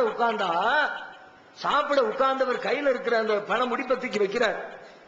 வச்சா காசு, அந்த காசை என்னன்னா குறைச்சு மதிப்பு போட்டாலும் ஒரு 800 இருந்து 1000 ரூபாய் இருக்கும். அன்னைக்கு தினத்துல என் கையில எனக்குன்னு உள்ள சொத்துன்னு எடுத்துக்கிட்டா ஒரு 150 ரூபாய்க்கு மேல இருக்காது. நான் அவருக்கு வாங்கி கொடுக்கிறேன், அவர் என்னிடம் வாங்கிக்கிறார். அல்ல எப்படி வைக்கிறா பாருங்க, நமக்கே வகையில் ஆயிடுச்சு. ஆக்சுவலி இவர்ல நமக்கு செய்யணும். இப்போ நம்ம இவர்கிட்ட இருந்து வாங்குற லெவல்ல உட்கார்ந்து இருக்கிறோம், அவர்ல பணக்காரர், நம்மளே ஏழையா இருக்கிறோம். அப்படி எல்லாம் ஆக்கிடுவான். அவ்வளவு இருந்தாலும் 10 ரூபாய் கொடுத்து கண்ணியமா தின்னுட்டு போவோமே போறார். ஒப்பேத்துவோமா? அதான் சொல்ல நீ அந்த வாசலை திறந்தா எல்லாம் வாசலை திறந்துருவான். காலகாலத்துக்கு அந்த சாவர வரைக்கும் அதிலே கிடந்து சாவு. அதனாலதான் இஸ்லாத்துல ஏழைக்கு அளவுகோல் சொல்லும் போது தெருவுல வந்து கையேந்திரவனை ஏழைன்னு சொல்லல. வீட்டுக்குள்ள சுயமரியாதையோடு உட்கார்ந்து இருக்கிறான் அவதான் ஏழை. கையேந்தாம திங்கிறதுக்கு வழி இல்ல, சாப்பாட்டுக்கு வழி இல்ல, ஏழ்மைதான். ரோட்ல இறங்குற வீட்டுக்குள்ள உட்கார்ந்துருக்கான அவன் தான் ஏழை. இஸ்லாம் குர்ஆன்ல அல்லாஹ் சொல்லி காட்டுறான் சூரத்துல் பக்ராவுல, லில் ஃபுகராஇ அல்லதீன உஹ்சிரு ஃபீ ஸபீலில்லாஹ் லா யஸ்ததியூன லர்பன் ஃபில் அர்த் யஹ்ஸபுஹுமுல் ஜாஹிலு அக்னியா மினத் தஅஃஃபுஃப். நபிகள் ஸல்லல்லாஹு அலைஹி வஸல்லம் அவங்களோடு வாழ்ந்த தோழர்களை பத்தி அல்லாஹ் சொல்றான். அல்லாஹ்வுடைய பாதையில தங்களை அர்ப்பணித்துக் கொண்டவர்கள், அல்லாஹ்வுக்காக வேண்டி மார்க்க பிரச்சாரம் ஏதோ ஒரு விதத்துல முழுக்க அல்லாஹ்வுக்காக வேண்டி தங்களை கட்டுப்படுத்திக் கொண்டார்கள். அவர்களால வெளியில போய் பயணம் செஞ்சு பொருளீட்டுவதற்குரிய வாய்ப்பு அவர்களுக்கு கிடையாது. அப்படிப்பட்ட ஏழைகளுக்கு உங்களின் தர்மத்தை கொடுங்கன்னு சொல்லிட்டு அந்த ஏழைகளுடைய தன்மைகள் எல்லாம் வர்ணிக்கிறான். யஹ்ஸபுஹுமுல் ஜாஹிலு அக்னியா மினத் தஅஃஃபுஃப். அவர்களை பற்றி அறிந்து கொள்ளாத யாரேனும் ஒருத்தர் வந்தார், அவரை பத்தி முன்ன தெரியாது, புதுசா பாக்குறாருன்னா நல்ல பெரிய ஆளு போல இருக்குது, பெரிய பணத்துல பணம் கொளிச்ச ஆளு போல இருக்குன்னு நினைப்பாரா பிச்சைக்காரன். இவர் ரேஞ்சு அவ்வளவு கீழே மட்டமா புக்கரான்தான், ஃபக்கீர் ஏழை, ரொம்ப சோத்துக்கே வழி இல்லாம இருக்கிறார். சோத்துக்கே வழி இல்லாம இருக்கிற ஆளை புதுசா ஒரு ஆளு கணக்கு போடுவாரா, இவர் ரொம்ப நல்ல வெல்த்தியான பார்ட்டியா இருக்கும் போல இருக்குது. எப்ப பார்த்தாலும் பள்ளியாசில உட்கார்ந்து இருக்கிறாரு, பயன் பண்ணிட்டு இருக்கிறாரு, குரான் ஒதுக்கிட்டு இருக்கிறாரு, எந்தாவது சமுதாய வேலை செஞ்சுட்டு இருக்கிறாரு. ஏழைகளை ஒன்னும் வேலைக்கு போகல, கடைக்கு போகல, எங்க நிலைய தோட்டம் துறவை ஏற்படுத்தி வச்சுக்கிட்டு அங்க இருந்து வந்து குமிஞ்சுக்கிட்டே இருக்கும் போல இருக்குது. உட்கார்ந்து திங்கிற மனுஷன் அல்லா பறக்கத்தா கொடுத்திருக்காரு நினைச்சுப்பாங்க. அப்படிப்பட்ட ஆளு ஏழைங்கிறாங்க. மினத் தஅஃஃபுஃபி. ஏன் அப்படி நினைக்கிறார்கள் என்று சொன்னால் அவர்களுடைய சுயமரியாதை பண்பினால். லா யஸ்அலூன الناس இல்ஹாஃபா. மக்களிடத்திலே கேட்காத பண்பினால். மக்கள்கிட்ட போய் கேட்கல, கேட்டுருந்தா தெரிஞ்சிருக்கும்ல. இவர் வந்த உடனே புதுசா ஒரு ஆள் வந்திருக்கிறாரு, இவர் பள்ளியாசல்ல கெதின்னு கிடக்கிற அஜர்த்தா வந்த உடனே பாய் ரொம்ப கஷ்டமா இருக்குன்னா ஆளை பத்தி உடனே தெரிஞ்சிருக்கும். இவர் கேட்கல, கேட்காத ஆளு, ஏழ்மையான ஆளு, இப்படிப்பட்டவன் உண்மையான ஏழ்மை, அவனுக்கு தான் உன்னுடைய செல்வம் போய் சேரணுங்கிறான் அல்லாஹ். அவனைத்தான் ஏழ்மை லிஸ்ட்ல வைக்கிறான். தெருவுல கைய லைசல் மிஸ்கின் அல் லுக்மத்து வல் லுக்மத்தான். ஒரு கவலை உணவுக்கு 2 கவலை உணவுக்கு கையேந்தி திரிகிறவனை ஏழை என்று சொல்ல மாட்டேன்ட்டாங்க சொல்லலாம். அவனை ஏழை நினைச்சு அவனுக்கே கொடுத்துட்டு இருக்காங்க. போற வழியில அவன் தர்மம் செய்யணும் முடிவு எடுத்துட்டு போற வழியில கேட்கிறவனுக்கு கொடுப்ப முடிவு எடுக்காங்க. கணக்கெடுத்து கொடு. தர்மம் செய்யணும் முடிவு எடுத்துட்டீங்களா? கணக்கு ஊருக்குள்ள பாருங்க, உங்க தெருவுக்குள்ள பாருங்க. நீங்க கணக்கெடுத்து அந்த லிஸ்டுக்குள்ள வர்ற 2 ஏழை இருப்பான். லிஸ்ட் எடுத்து தர்மத்தை செய்யி. போற வழியில போற போக்குல கொடுக்க வேண்டாம்னு சொல்லல, அது ஒரு லிமிட்டா வச்சுக்க. தர்மத்தை அதுலயே முடிச்சாங்க. தெருவுல ஒருத்தன் கேட்கிறவனுக்கு சாப்பாடு வாங்கி கொடுத்தாலே தர்மம் முடிஞ்சு போச்சுன்னு நினைக்கிறாங்க. அது போற போக்கு கேட்டுட்டாங்கன்னா கேட்டா நீ கொடுத்துதான் ஆகணும். உங்க இருக்குதா இருந்தா கேட்டுட்டு அவன் எவ்வளவு பெரிய ஆளா இருக்கட்டும். ஒட்டகத்தின் மீது ஏறி வந்தாலும் கொடுத்து அனுப்புகிறாங்க சொல்லா. என்னன்னு போய் தொலைகிறான். கேட்டு விட்டான். வெக்கத்தை விட்டு கேட்டா கையில கொடுத்து அனுப்பி பெற என்னத்தை போட்டு பேசிக்கிட்டு ரசூல்லாட்ட ஒருத்தர் வந்து கேட்கிறார், கொடுங்க ரசூல்லா பைத்துல் மால்ல இருந்து இந்தா புடி. கேட்ட உடனே கொடுத்த உடனே அவருக்கு கேட்ட உடனே கிடைச்சு போச்சு. அப்ப இன்னும் கொஞ்சம் கேட்கலாமோ, நமக்கு கூட தோணும்ல. யாராவது ஒரு 1000 ரூபாய் வேணுங்க அப்படியா இருந்தானா 2000 ரூபாய் கேட்டுருக்கான் போல இருக்க, 1000 ரூபாய் குறைச்சு கேட்டோமே. அது மாதிரி அவர் என்ன பண்றாரு, இன்னும் கொஞ்சம் கொடுங்கறாங்கிறாரு. இந்தா அப்படிங்கிறாங்க சொல்ல. இப்பவும் கிடைக்குது, கேட்க கேட்க கிடைக்கும் போல இருக்குது. இன்னும் கொஞ்சம் கொடுங்களேன். 3 மட்டும் கொடுக்குறாங்க. கொடுத்துட்டு இப்ப அட்வைஸ் பண்ண ஆரம்பிச்சாங்க. எதுக்கு இந்த இதெல்லாம் தீவனமா, இதெல்லாம் காசா, இப்படி இது ஒரு பொழப்பா, உழைச்சு சம்பாதிச்சு முன்னேற பாருங்கப்பான்னு சொல்லிவிட்டு 3 தடவை கொடுத்துட்டு 3வது மேல அட்வைஸ் பண்ணிவிட்டாங்க. அதனால கேட்டா கொடுத்துறாரு. அவருடைய கெப்பாசிட்டி தகுதி அப்படி எல்லாம் நம்ம பார்க்க வேண்டிய அவசியம் நமக்கு இல்ல. அது போற போக்குல உள்ள என்ன ஏழுமோ ஒரு சின்ன அளவுலையாவது கொடுத்துட்டு போயிருங்க. ஆனா தர்மம் செய்யணும்னு முடிவெடுத்து செய்யணும்ல. ஒவ்வொருத்தரும் முடிவு எடுக்கணும். முடிவு எடுக்காம இருக்க கூடாது. அவருடைய கெப்பாசிட்டிக்கு தகுந்த மாதிரி ஒவ்வொருத்தரும் தர்மம் செஞ்சு ஆகணும். அதை பொறுத்த வரைக்கும் அது தேடி பிடிச்சு கொடுக்க வேண்டியது, ஆட்களை தகுதி பார்த்து கொடுக்க வேண்டியது. அதுதான் தர்மம் செய்யாம இருக்க முடியாது யாரும். நான் கொடுத்துட்டேனே, ரோட்ல கொடுத்தனே, பெருநாளைக்கு சில்லறை மாத்தி கொடுத்தனே, அதெல்லாம் தர்ம லிஸ்ட்ல வேற. ஏழைகளுக்கு கொடுத்துருக்க நீனு இஸ்லாத்தின் பார்வையில் ஏழை இல்லைன்றாங்களோ ரசூல்லா. கையேந்து நிக்கிற ஏழை இல்ல, நீ உருப்படியா தகுதியான ஆளுக்கு கொடுக்கல. தர்மம் செய்யறது கடமை, எல்லா மனுஷனும் செய்யணும்.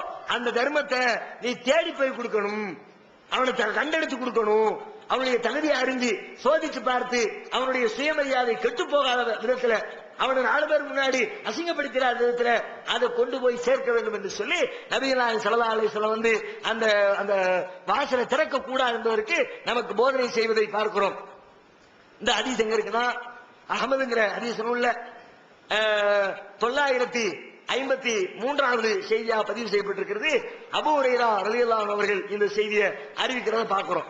அப்ப இதையெல்லாம் வைத்து பார்க்கிற பொழுது இன்னும் பல செய்திகள் உணவில் நாம் அறிந்து கொள்ள வேண்டி இருக்கிறது. முதலில் உணவு இறைவன் தருகிறார் என்ற நம்பிக்கை.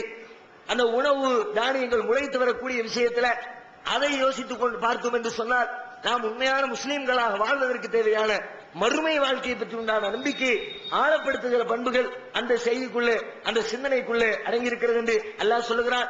அடுத்து உணவு என்பது நம்முடைய சொந்த உழைப்பினால் உருவானதாக இருக்க வேண்டும். அடுத்தவரிடத்திலே கையேந்துகிற உணவாக, பிறரிடத்திலே யாசித்து சாப்பிடுகிற உணவே அல்ல, சிறந்த உணவே அல்ல. சொந்த கையில உழைச்சு சம்பாதிக்கிறதா நல்ல காசு, நல்ல சாப்பாடு என்று ரசூலுல்லாஹ் வர்ணிச்சிருக்கிறாங்க. அதுக்காக வேண்டிய நம்மிடத்துல இல்லை என்று சொன்னாலும் கூட உழைக்கிறோம், உழைப்புக்கு தகுந்த அளவுக்கு கூலி கிடைக்கல, ரொம்ப குறைவாகத்தான் கிடைத்தாலும் கூட அதையும் பொறுமையோடு சகித்துக் கொண்டோம் என்று சொன்னால் அதற்கு அல்லாஹ் அதிகப்படியான பிரதிபலனை தருவார் என்பதையும் நாம் முதலில் விளங்கிக் கொள்ள வேண்டும். இன்னும் பல தகவல்களை இன்ஷா அல்லாஹ் எதிர்வரும்.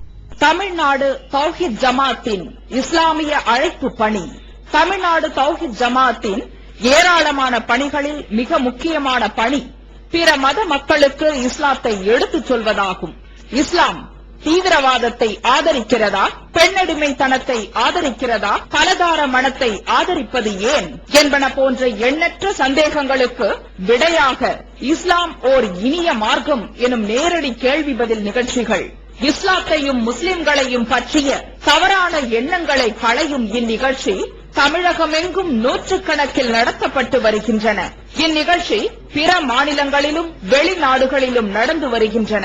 இது போன்ற நிகழ்ச்சியின் மூலம் ஏராளமானோர் இஸ்லாத்தை தழுவி வருகின்றனர்.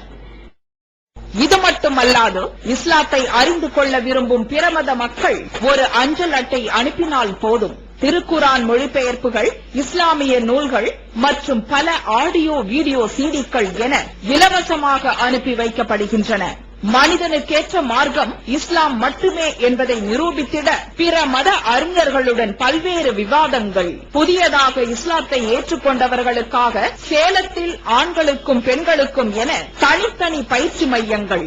இஸ்லாத்தை தழுவியதை அதிகாரப்பூர்வமாக்கும் அபிடவிட், கெசட்டில் பெயர் மாற்றம், கத்னா செய்தல் மற்றும் பயிற்சிக்கு தேவையான திருக்குரான் மொழிபெயர்ப்புகளுடன் கூடிய பாட நூல்கள், உணவு, உடை, தங்கும் இடம், மருத்துவம் என இன்னும் பல அத்தியாவசிய பொருட்களை இப்பயிற்சி மையத்தில் வழங்குவதுடன் பயிற்சி மையத்திற்கு வருவதற்கும் பயிற்சி முடிந்து செல்வதற்கும் போக்குவரத்து செலவுகள் இவை அனைத்தும் முற்றிலும் இலவசமாகவே வழங்கப்பட்டு வருகின்றன. எந்த வெளிநாட்டு அரசிடமிருந்தோ அல்லது எந்த வெளிநாட்டு நிறுவனங்களிடமிருந்தோ உதவிகளை பெறுவதில்லை என்பதை கொள்கையாக கொண்டுள்ளது தமிழ்நாடு தௌஹீத் ஜமாத். எனவே மறுமையில் மகத்தான கூலியை பெற்றுத்தரும் இந்த அரிய பணிக்கு உங்களது ஜகாத் மற்றும் நன்கொடைகளை வாரி வழங்குவீர். உங்களது நன்கொடைகளை டிடியாகவோ செக்காகவோ மணி ஆர்டராகவோ அனுப்பலாம். டிடி அனுப்புபவர்கள் தமிழ்நாடு தௌஹீத் ஜமாஅத் வங்கி கணக்கு எண் 78827487 இந்தியன் வங்கி மண்ணடி கிளை என்ற பெயரில் எடுத்து அனுப்ப வேண்டிய முகவரி தமிழ்நாடு தௌஹீத் ஜமாஅத் மாநில தலைமையகம் 30 அரண்மனைக்காரன் தெரு மண்ணடி சென்னை 1. போன் 044215215226. الله أكبر الله